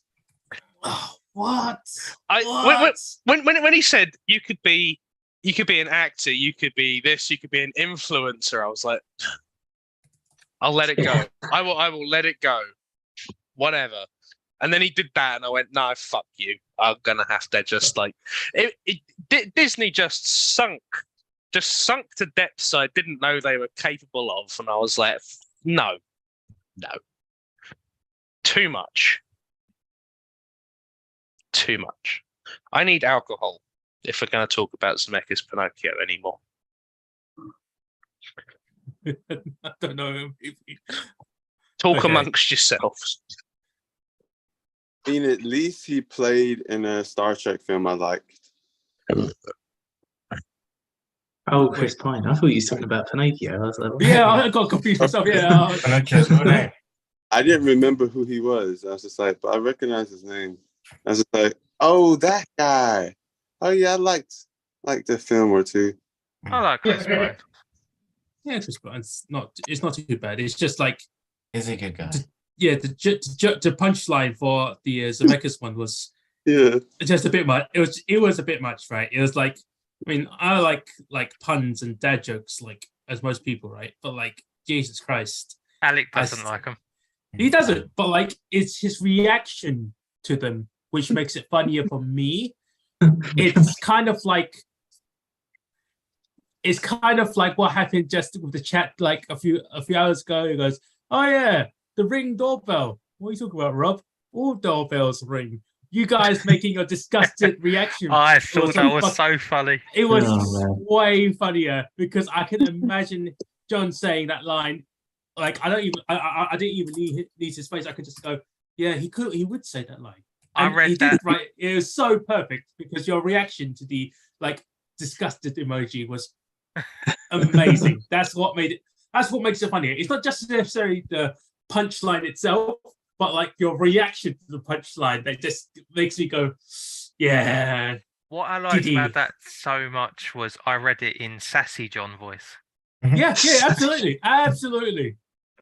But all doorbells ring. Oh, okay. Since it's late, I do like how they I'll go into favorite scenes or moments I liked. So some moments I liked first. I like how like me and Camilla was wondering, like, I hope they do point out at least at some point that this guy was absolute utter trash, like the leader for the Italy at the time, and then he came up with the poop version of the play. It's like, well, they definitely are going right, like they're going for it. So that was nice. There's the part where he's saying, "Can you get me across the place where my son is?" And that guy wasn't wrong. That was a graveyard. that guy literally just went, I see ya, bye. I didn't even tell you. That guy is also SpongeBob. SpongeBob SquarePants. But yeah, he I gotta say, I adore that scene where he just goes "Arrivederci" and then he just chunks himself over. I was just like, no, because the thing is, it's like he had this whole kind of this is this, and then he's just like, you know what, the guy wants to die. I'll take money, whatever. But the thing is, and you're seeing the minds. You're just like, man, no, this is a graveyard. No, this ain't dudes. I'm surprised you even agreed. This is crazy. And then you realize that it's so crazy. He's not staying on the ship. He's given up his ship. What his main means of transportation, money, and employment. He's just like, F this crap, I'm out. I genuinely love that character. It's a graveyard. Just fantastic. Yeah, and I don't know if you heard it out saying before how I also liked how me and Camilla were wondering if they was going to like say how trash the leader of Italy at the time was, and it's like, yeah, the version of the show, yes, that's good. I like that. That was nice. My favorite scene though was when the first person is finally, or first entity is finally truthful, honest, and frank with Pinocchio. Is when he meets the Sphinx. It's just like she just unapologetically, well, not unapologetically, but she just tells it to him straight. And I'm just like, finally, someone, after being annoyed at Geppetto and all sorts of like messed up, crazy adults in this film, finally, there's someone telling this kid the truth, how it really is. Thank you. That's all I wanted. Well, not all I wanted, but that's my favorite scene, basically. This Sphinx just been like, yeah, this is reality. Like, you think it's great? It ain't. It sucks. I just love those scenes though, because you have Pinocchio going like, "This is pretty cool. I get shot in the head and nothing happens," and she's like, "Oh well, it's actually not that great if you think about it." And he's like, Yeah. "Fuck, I didn't actually think about that." And she's like, It's like, yes, this is what Pinocchio needs to grow, not white lies and glossing over crap. He needs some hard facts in a digestible way. Just give it to him. Digestible way. Yeah, digestible way. Yeah, not that's no. Anyway, no. I was gonna say I do like the Mussolini stuff. Especially when La Volpe's like, yes, we're very close, and he pulls out the little wallet photos thing, and he's just like, that's him, like right at the back over there. I think that's such a funny little character scene. wait, who? La Volpe, the ginger fucker with the That guy. yeah. He's we're all close. What are you talking about? The baboon. He's saying how close he is with Mussolini, and he like pulls out a little wallet photo card thing, and he's just like, "Oh yeah, there's Mussolini like right in the back, and then there's me here." And Yeah. just the fact he shows it off, I think is fantastic. But yeah, no, I agree with you. All stuff with the Sphinx, I think is really really good. Especially when she's like kind of especially because she's like the dour one. Like I really related to her because I could see you all being like the wood spirits, going like, "You can have life, you can have life, and you can have life," and you're just like, these motherfuckers just causing me problems. They've given you eternal life, Pinocchio. I don't know. I'm not the bad guy here. I say no eternal life, but these guys are all willy-nilly with it. sure about that. I mean, I'm definitely on on the Sphinx's side, but I do like the design of like the hourglasses that gets significantly bigger when he first appears. Well, when she first like does it, it's just like, yes, every time you pass by, you have to stay a bit longer with me every time, and it just like stacks upon us, stacks upon us. Like, oh, that's such a cool design, amazing. I feel like because she's deaf, she's just very unapologetically like harsh with him, but that's kind of what deaf is. Because she's deaf. No, because she's But- literally the Whatever, embodiment of the afterlife. Okay, I didn't want to. I'm sorry, I'm sorry, I'm harsh with you, Pinocchio, but I can't hear out of this week. That's why she The has so hard many work. eyes on her fucking horns as well, right? And they all blink. Yeah, Jesus, no. Sorry, continue.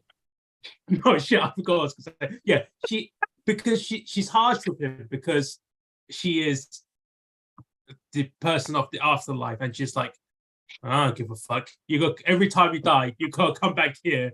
Anyways, I could just say what the fuck I want to you because you just need to understand what it means to die or what's gonna happen to Geppetto and everyone fucking else, and you will be immortal and you will stay alive, which is, I think, what I mean, generalize what she said to him on the second time he passed over, I think. And it was like, oh yeah, it makes perfect sense because she doesn't.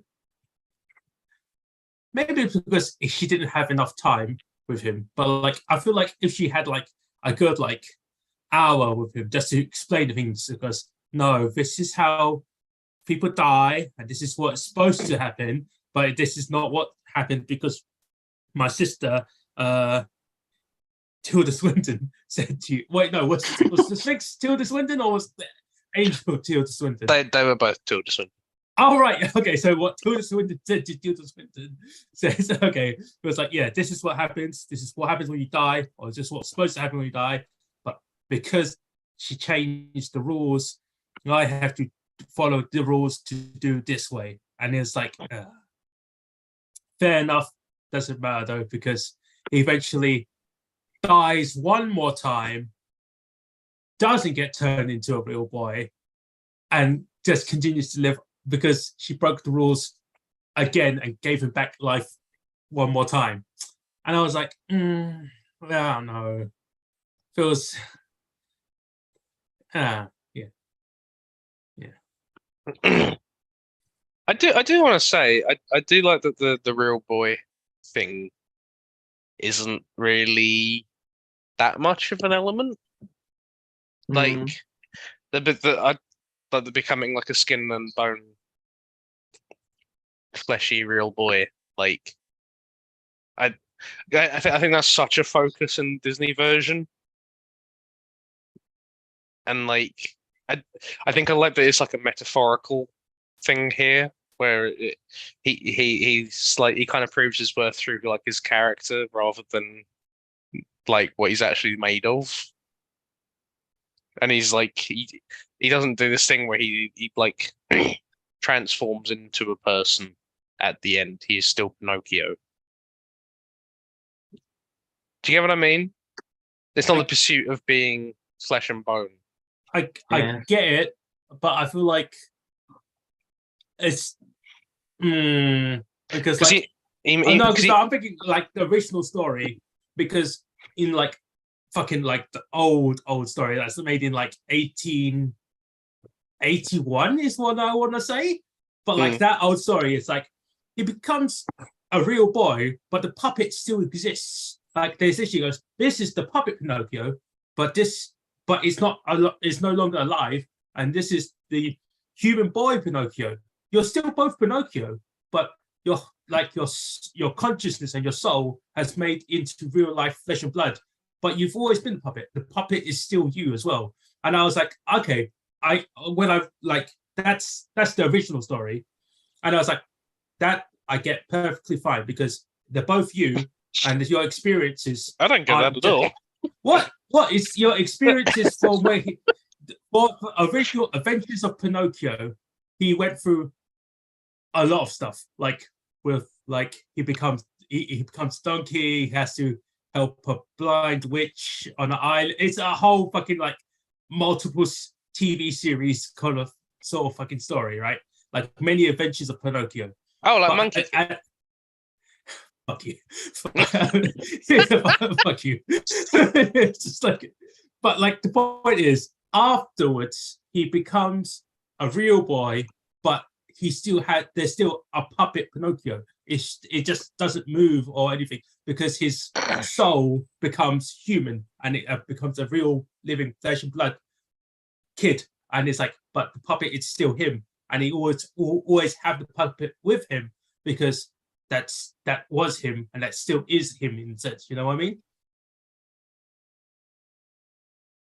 No? Yes? Yeah, I know what you mean.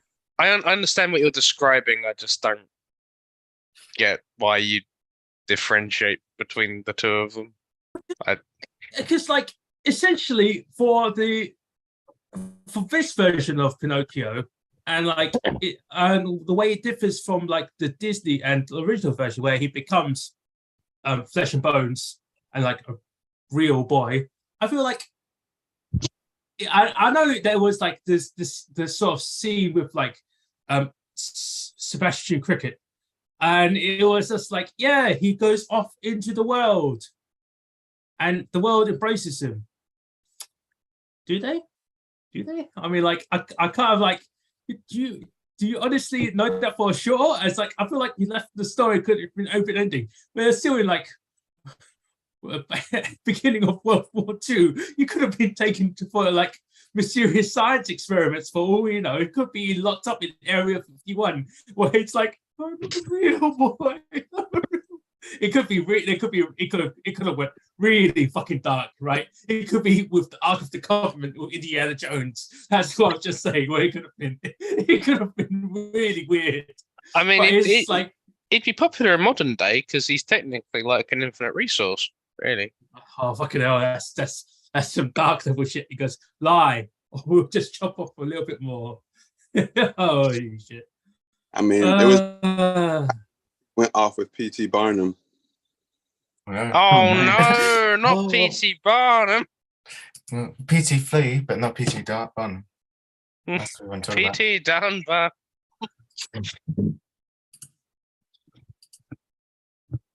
Yeah, P.T. Flea's actually the more ethical P.T. That's the crazy bit. Are you a man or a flea? The flea's actually the better P.T. Sorry. Ignore that.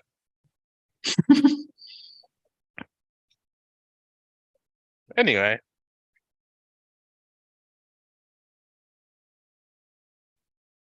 Favorite scenes? Oh, because you just pause for just a second. Favorite scenes, or you guys, or is there anything else you guys want to talk about? We can. I'm okay with doing favorite scenes. It's only midnight. Yeah. I already started. That's what I did. Because it I was going to say.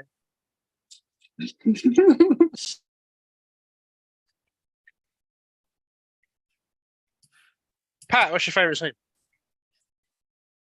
Fucking hell, you put me on the spot.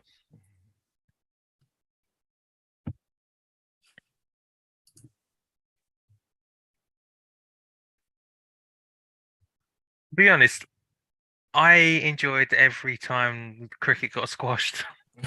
Oh, I don't know why. That's his name. I think it's the way that Ewan McGregor voices him. It's just sort of Ewan McGregor was great. yeah. you bastard. I don't know. Also another bit where fuck's sake, what's the dad's name again? I keep forgetting his name. Geppetto. Yeah, that's the one. He reminds me a lot of Uncle Albert in terms of looks. And then randomly, when they get into the fish, he's he's sunk the boat basically. Oh, yeah. Or is that not a reference you get? Hey, Easter egg. It's another thing.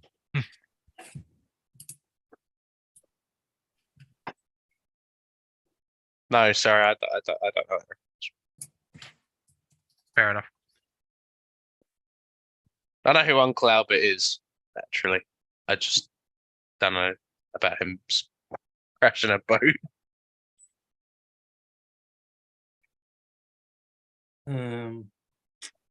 Let's see, favorite scenes. I would say it's when I guess I guess Sebastian Cricket is definitely like the most like notable character because it's mainly when he's with Geppetto and he's like reprimanding him for about it, and it's like he's a very useless cricket. And it's without making it sound really bad. It's like he's supposed to be, is it like in the original version, he's supposed to be like the consciousness or like the heart of Pinocchio. But in this version, he's just not. He's just a cricket. And like the best way to explain how he is just no, it's like he gets hired as the conscience. Yeah, but it's like it's so weird because it's like when he goes off to go to P.T. Barnum and he's like and he just leaves a message, which is the sun with the smiling face. Then afterwards it's like, no, Pinocchio, don't go. Then he gets the glass put on him, and I was like, it's like, I don't know. It's like then he tries to make the escape scene because he pushes on the glass, and it's like, all right, okay, I'm out. The hammer didn't crush me. All right, I'm gonna go warn Geppetto, but the hammer still crushes him because it tipples on top sofa and hits him with the handle. I'm like, Jesus Christ, man! It's like you try. I mean, like he gave it a good, honest, like college go, but it's just like you weren't as useful as like your Disney counterpart, and that hurts my heart, and that breaks my heart because like you are so much better than your Disney counterpart because you have so much more charm, but it's like not as useful. Do you know what I just realized? This is the second round we've had a recurring like organism, because last round it was like a tiger. Oh, because we had the tiger. Right, yeah. We had the tiger from RRR, but we also had the tiger costume from Skin I Live In. Whereas now we've had a cricket from Pinocchio and also grasshoppers from Bugs Life. And they're the same thing, really. sort of, yeah. Close enough. I mean, yeah, sort of close enough, I guess. No, fuck you, they're the same. No, I mean, there's several biologists that are fucking going, no, they're not. There's fundamental differences. Well, I got a year in biology, so I don't care. Fair enough. Go on, Lou. it made me think of A Bug's Life at different points, especially when he was making his home in the tree, the pine tree. I was just like, it's a bug's life. Literally. But there was one. No, figuratively. God damn it. Both. No, just figurative. I'm not gonna. But there's a scene. It's not necessarily the scene that makes me laugh, but Camilla had made me laugh because near the at the end when they was dying one by one and leaving him alone. When the cricket dies, he puts him in the box, and puts him in his heart cavity. It's in the box.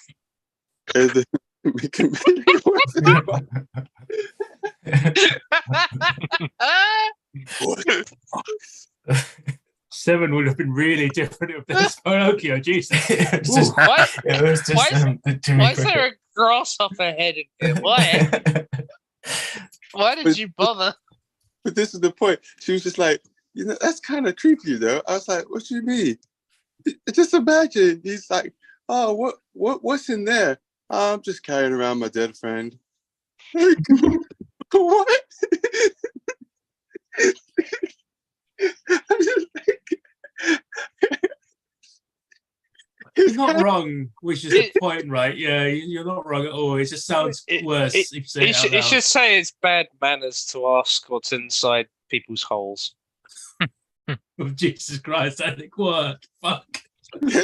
Some people keep dead friends in their holes. I just, fuck you. You know what? I'm not for your necrophilia. You can do that in your own time. Who said necrophilia? Who insinuated Who? anything? You did that. Rob Yeah, Ben. you better run.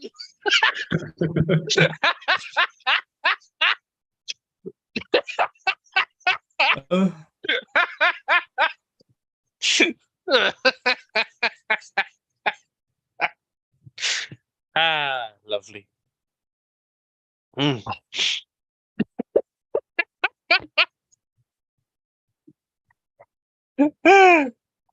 You ran away. I didn't run away. Anyway, That What's your- laugh was very Jimmy Carr. Oh no, it wasn't.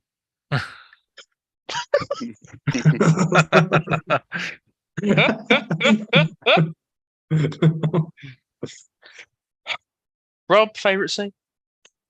So mine's probably the opposite of what Pat said. So I really like the slapstick moments with cricket, but the scene that I really love is the one where Geppetto's getting like really mad and he's like calling Pinocchio a burden and all of that kind of stuff, and then cricket does like the little bit about empathy. Mm.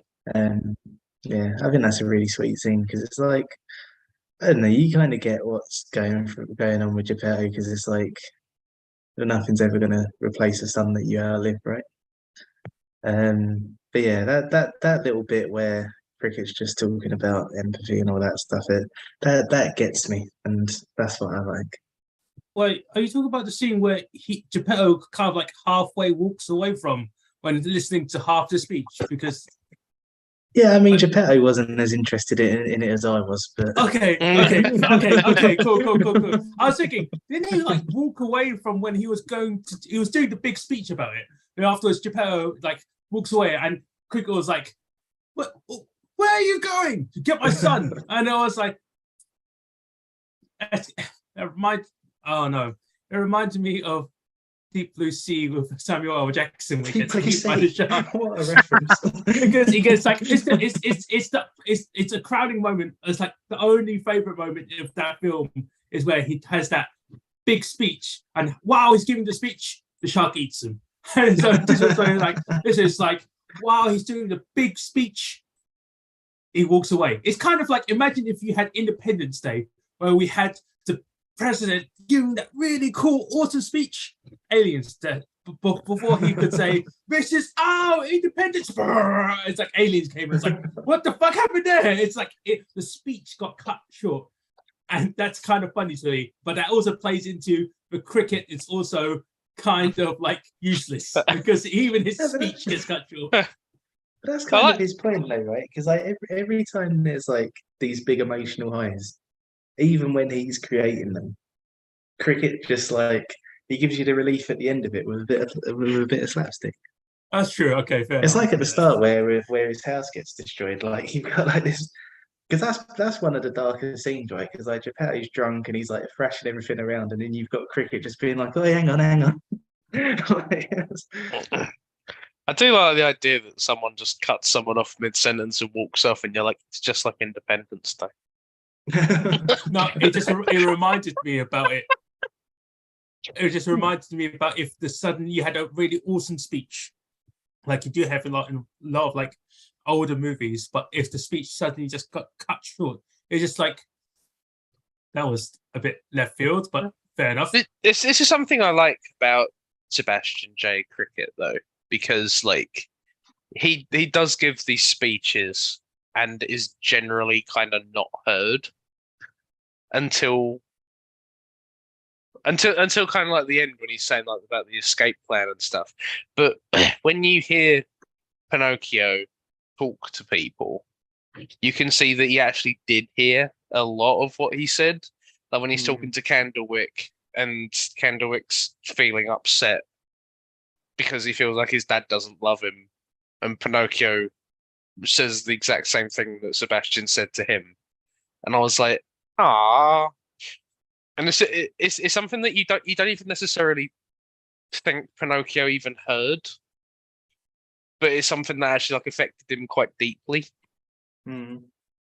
And it's like you can kind of see the effect Sebastian has had on him, and like I feel like if you were Sebastian, you'd go like, no one fucking listens to anything I fucking say, but Pinocchio did, and it's like that's really sweet. Like that's all just in his dialogue and stuff. Like it's him parroting Sebastian to comfort other people. And I think that's just like a nice bit of Pinocchio's character because, like, they say it in the documentary and everything, like people are made better by being around Pinocchio. Geppetto's made better, and Sebastian's made better, and Spazzatura is made better. And it's like the more you open yourself up to him, the better you become and stuff like that. I just think it's really sweet. Like,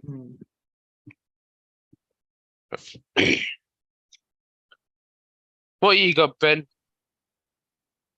It good? Kinda. It kind of good. Yeah, Ah!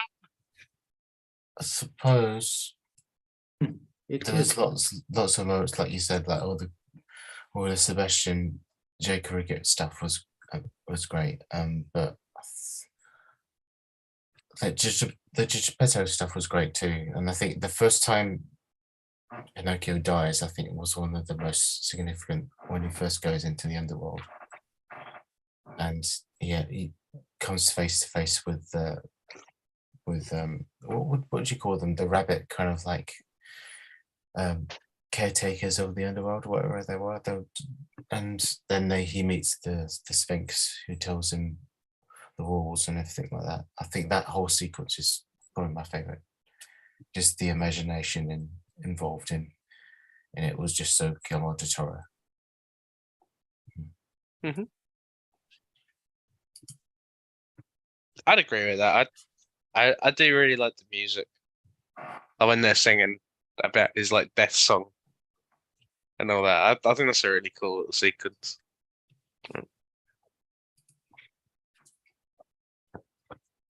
What's your favorite scene, Alec?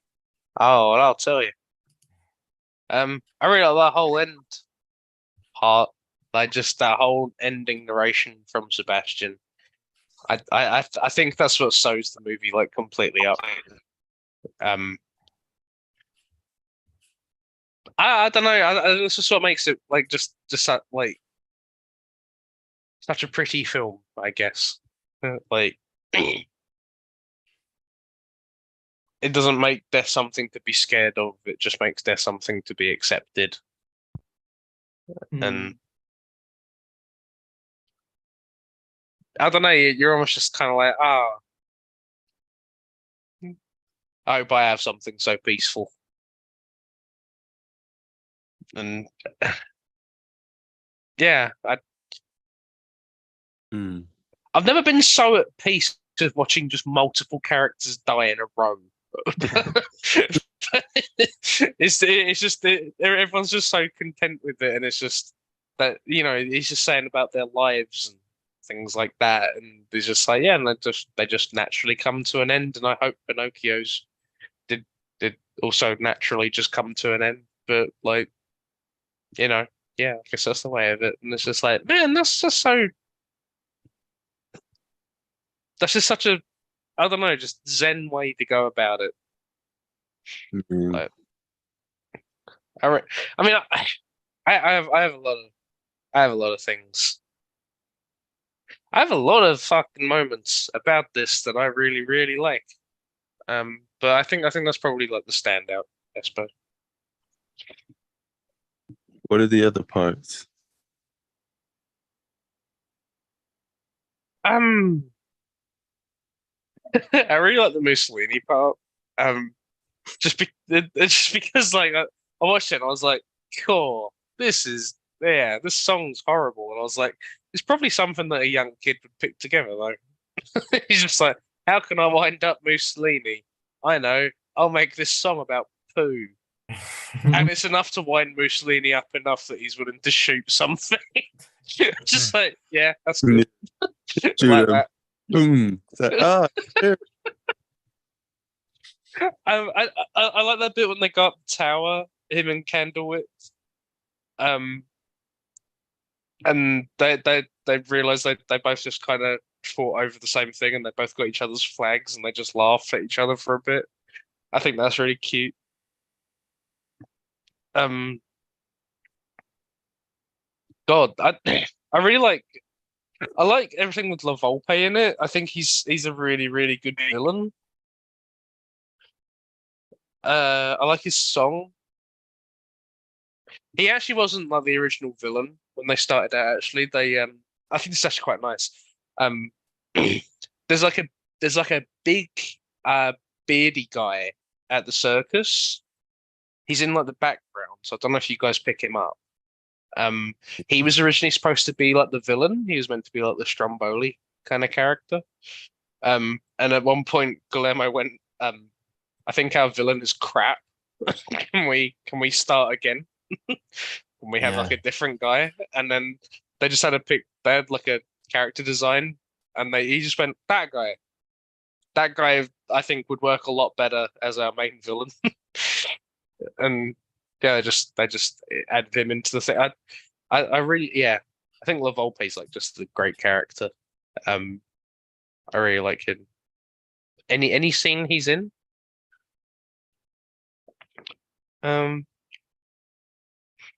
Nice.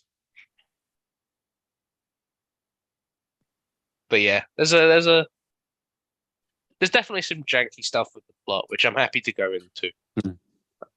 But yeah, I think that none of it has to do with the character stuff. I think the character stuff is fucking solid as fuck.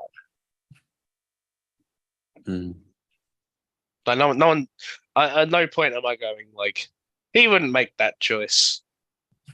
He wouldn't make that like it, you know.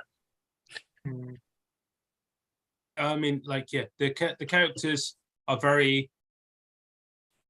They're doing things that would fit them, and I feel like it's suited for what they do, what they would have done in this story. Obviously, with the differences with, let's say, well, mainly with Pinocchio itself, in the different versions of Pinocchio, this version, it all generally made sense in this story. That's I've got to give credit where credit's due, and it made sense, and the actors really brought them to life, which is why I feel like everyone likes Chris Sports' version of the keep the game, the name of that damn ringmaster. La Volpe. La Volpe? Volpe.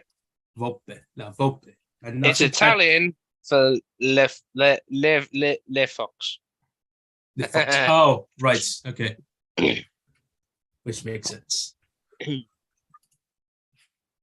And I think Emmanuel is asleep.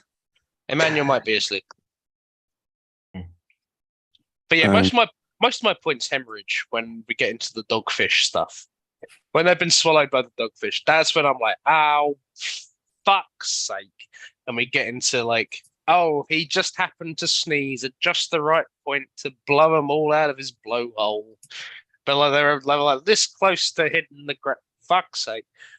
And then, does Pinocchio know what a landmine is? Sorry, sea mine. Does he know what a sea mine is? Was that in the song? What do you call it? Call it a sea mine. What'd you do with it? With it, blow the fuck out of people. Like, that wasn't in the song. I don't think he knows what a sea mine is. So it's a little bit much. He knows what to do with it. He knows you need to push the. Oh shit! I just remembered the favorite scene when the seagull. Actually, Rob, this would be your favorite scene too. When the seagull lands, drops on the little sea mine thing, and it just goes and explodes. That was like the biggest moment of like cathartic relief in a long time for me. It's like 5 years of living in Brighton just went like.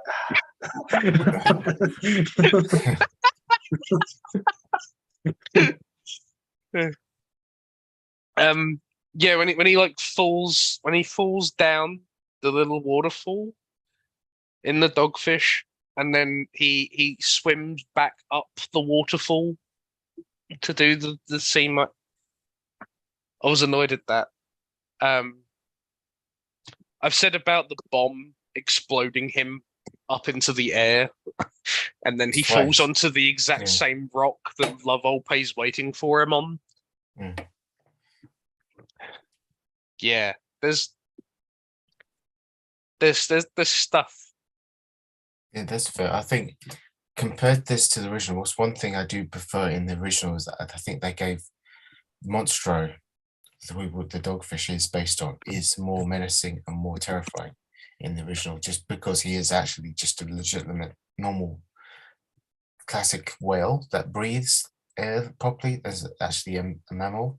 So you understand him inhaling something and then being irritated by the fire inside his throat. So he sneezes it out. So this dogfish is kind of a bit of a hybrid of a real fish and a whale as well. So it was a bit of in between, and I think the artistic license of the design of it was a bit too far one way. It looked cool and scary and like the traditional medieval fishes of like on tapestries and stuff. So I really like that aspect, but it kind of went a bit too far. I was like, realistically, I don't think it would have happened in any other way. I think once they're swallowed, that's it. They're not coming out. But again, this all the version of Pinocchio is that like literally, if they're swallowed by a whale or fish or whatever you want to call it, they're probably not going to come out in any other way. But I did think that the original did it better because Monstro was just a big old whale. That's I think that made a difference. But it's also they get told to seek him out specifically, whereas in this they're kind of shipwrecked, and then Pinocchio and Spazzatura are just floating about. And then they get in, yeah, and they just see it, and it's like there is no like build up to his appearance. It's just like there's not like you can't cross the sea because of this and that, and he can't do this because Monstro is out there. There isn't a build up to it. Yeah, so. I think if they had more direction to go like seek out Monstro, you could go like, okay, yeah, but they sort of just happen upon it, and it's like, it's a little bit weak. But this is my point. These are all mechanical. Yeah, it doesn't ruin the film. Yeah. Okay, Emmanuel's really fucking gone. Yeah. I think, is it time for someone to announce? Well, have we got any parting thoughts on Guillermo del Toro's Pinocchio? It's good. It's so good that maybe I like Guillermo del Toro more than I thought I did. Wow. That's made it worth it for me. Then. Not bad. It's not the Pinocchio I thought of, but it's not a bad version of Pinocchio. Yeah, that's. I think that's a fair analysis. Is it the best Pinocchio to come out in 2022? Remains to be seen. No, the answer is yes. Yeah, I've only seen this one, but I'm quite confident in saying yes. I would be so surprised if I watched the Russian one and I was like, do you know what? Pauly Shore is the definitive Pinocchio. It's been Pauly Shore all along. Hey, you know what? Disney did have some top shelf Easter eggs. So So does Asda. you don't know. Yeah. Hey, yeah. Fuck you, Ron. Asda has some good Easter eggs. Is anybody All right. Asda's a horrible film. Huh? What's that, Rob? Has anyone been monitoring the chat? No. I've poked in every now Yeah, I just checked. There's nothing in there. Cool. Yeah. and then. Just like All right. every other week. All right. Well, we've got a Sorry. regular viewer now. He's gonna go like, "Where's hot take?" Oh no, it's Ron. It was me Okay. all along. All right. Okay. Ready Player Ron. Fucking hell. All right. Let's do this. So, D20. Proper D20, yes. And Oh, they're doing this yeah, because I told you guys it was gonna be my thing. So by the power of Grayskull. let's see. It's the number is number 5. So Emmanuel, wake Rob. up. Rob, what was the fifth? What was the fifth thing on my list? So, number. Oh no! Which one? Which one is it? Oh, I can't remember because I can't remember on top of my It's head. the worst possible one. It's the Grinch Who Stole Christmas. Yes! Fucking yes! Oh, what the fuck? Absolutely fucking yes! Absolutely fucking yes! Oh my god! It's so... Okay. I will shit. Wait, do I have the chat? Yeah, I've got a chat. I told you I had a list of 20 names, and I just wait a second. Copy and paste. Okay, this is what I said to Rob, right? And this I was thinking because this was for Chris. I thought this was for April 1st. I was going to choose one of my trolleys. Start singing. I have so much choice to be trolley. I don't know what one will be worst of these 20 films, but I am so glad. This is one of the top ones that popped into my head first. I can't believe we've got. Yeah, it's so perfect. It's so perfect. I'm such an arsehole, but it's so perfect. So, The Grinch Who Stole Christmas, the Jim Carrey one, right? So this is our next film. I am so happy that we got this. That's not so bad. Absolutely It's fucking perfect. the film about Alec. I can't wait until we get Emmanuel when Mayo wakes up and finds out about it. It's so perfect. But like, okay, I'll explain. I don't really need to explain. But like, I had so many choices for like films. Like, should I just tell you what my other choices were? Yeah, go on. Okay, because I had like things like, oh, wait a second. I had like the Pokemon movie, the first one. Then I was like, oh yeah, how about DuckTales, the treasure of Lost Land, right? And I was like, oh, maybe we could do like Ghostbusters. We could do like Law-Abiding Citizens. But then I was like, maybe I could do really dark films. Some of the darker films that we could have got were like The Boy in the Striped Pajamas, or Schindler's List, or The Pianist, or The Brothers. I was like, oh wow, this is some fucking dark films, right? I've got what else? The other one I had. I was like, oh yeah, I had Requiem for a Dream. I was like, okay, maybe we could go. We could just be really fucking dark and miserable about it, or we could be really fucking trolly about it.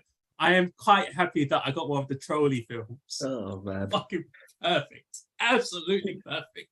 This whole week I've been looking at this list going, you know what, anything but the Grinch will be fine.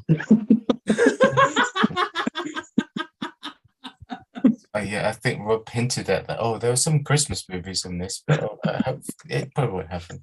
Yeah, I okay. for one am entirely in support of this. Yeah. I didn't rig it. I showed you the dice and I let everyone see it live. I did it, and you said the Simon, list. I don't think anyone thinks you thought you rigged this. So perfect. Okay, so next film. What a choice for the second Jim Carrey film in Film Club. Oh, yes. Yes. Okay, Oh no! just the one we did. I'm just man. so. Where can we watch this? I think it's on most streaming services, to be honest. Like, it's The Grinch Who Stole Christmas. Come on now. It's probably, Oh, it's man. probably Amazon will be looking at my recent purchases and they'll be like, action film, action film, action film. Grinch Who Stole Christmas. What month are we in? that's Oh, it's on what makes it Netflix. perfect. Oh, it's on Netflix. Okay, cool. But it's like that's what makes it so perfect, because this film, it will make especially because Dan is not here for this few weeks, and like my film is got pushed on April 1st. Everyone's gonna look at this. Everyone, it's gonna pop up in everyone's feed. It's like, wait, what? Grinch Who Stole Christmas? Wait, what? Everyone's gonna click on this and go, why the fuck are we watching the Grinch for Christmas in April? Problem is, This it's is going to incredible. confuse my brain, and I'll watch this film and then automatically think, it's Christmas. Die Hard time. Yes, perfect, fucking perfect. All right, okay, so we know our next film is the Grinch Who Stole Christmas. I genuinely can't believe this has happened. It's so perfect. I'm so Oh. happy. The 1 out of 20. The 1 1 out of 20 1 where I out was of 20. going, this would be a disaster. All my other, I mean, I showed the list on the chat, right? But like everything else, you see and you go, huh? I really wonder what would happen if we got this choice. But no, Grinch. We've got the Grinch. Perfect. Absolute peak level of troll. That is me. Fantastic. Oh, man. I mean, you did promise some trolly and shit picks way back in the summer. I So didn't think it'd be so early. It's so great. But the Grinch is not exactly a bad movie. It's just not. It's just bad for Just mathematically for April. the What's season. the problem? Because currently we've got everyone selling Easter eggs at the supermarket right now. It's gonna go with the Grinch. Perfect. Absolutely perfect. All right. The Grinch used to fucking freak me out as a kid. Wait, why? Oh, just because I couldn't. I just didn't like how much he could smile. He smiled far too much for one being. You know what I mean? It is that Jim Carrey smile as well. The big, like bigger than his face sort of smile. But too much. Too much. Okay. Okay. So that's what this we've got. no, hang on. It's called How the Grinch Stole Christmas. Yeah, that's the original title. But it's that is the one I wanted. So we just know for sure it's the Jim Carrey one. Oh yeah. How Well, the no, Grinch Stole. well, I don't know. It's like I could have went for like any of the other films, to be honest. Like any of the other films. Wow, you finished that. You finished that fast. Wow, cool. This is the perfect Simon pick. I'm so happy with this. To be honest, I was thinking it would be really funny if we had this big build up where Simon was like, yeah, this is going to be a hilarious pick for April 1st, and it's my April Fool's Day pick, and it's going to be such a troll pick because it's April 1st, and then it's Schindler's List. Yeah. No, it's really fucked up. It's like, why the fuck did you choose this film, Simon? I'd be like, yeah, because I said whatever film I rolled, I was gonna 100% always gonna make sure that is the pick that it was. I was almost going to go too trolly because I made a note at the end of the thing that I was gonna make a choice. One of the choices be the Justin Bieber movie. but afterwards it was like, oh wait, no, that's a biopic, isn't it? I can't choose a biopic. I will take this every day over Justin Dweeber. Yeah, but I was like, okay, maybe I was thinking maybe that's a step too far. You want to make it funny, you don't want to make it fucking disturbing. So that's okay. Painful. Painful. What a round this has been. Harakiri. Harakiri, A Bug's Life, Magnificent Seven, Heat, Guillermo del Toro's Pinocchio, Oh, I don't like the Ready venom that Player you said One, heating. and How the Grinch Stole Christmas. Perfect. Absolute peak. Fantastic. Fantastic. All right.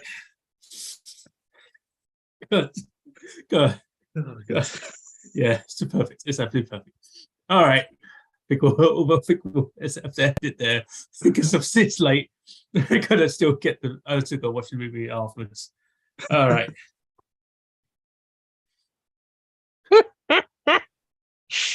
Oh God. This will be fun. This will be fun. That's the. All right. Take care, guys. So, you later, man. guys in a See you bit. next week, guys. Catch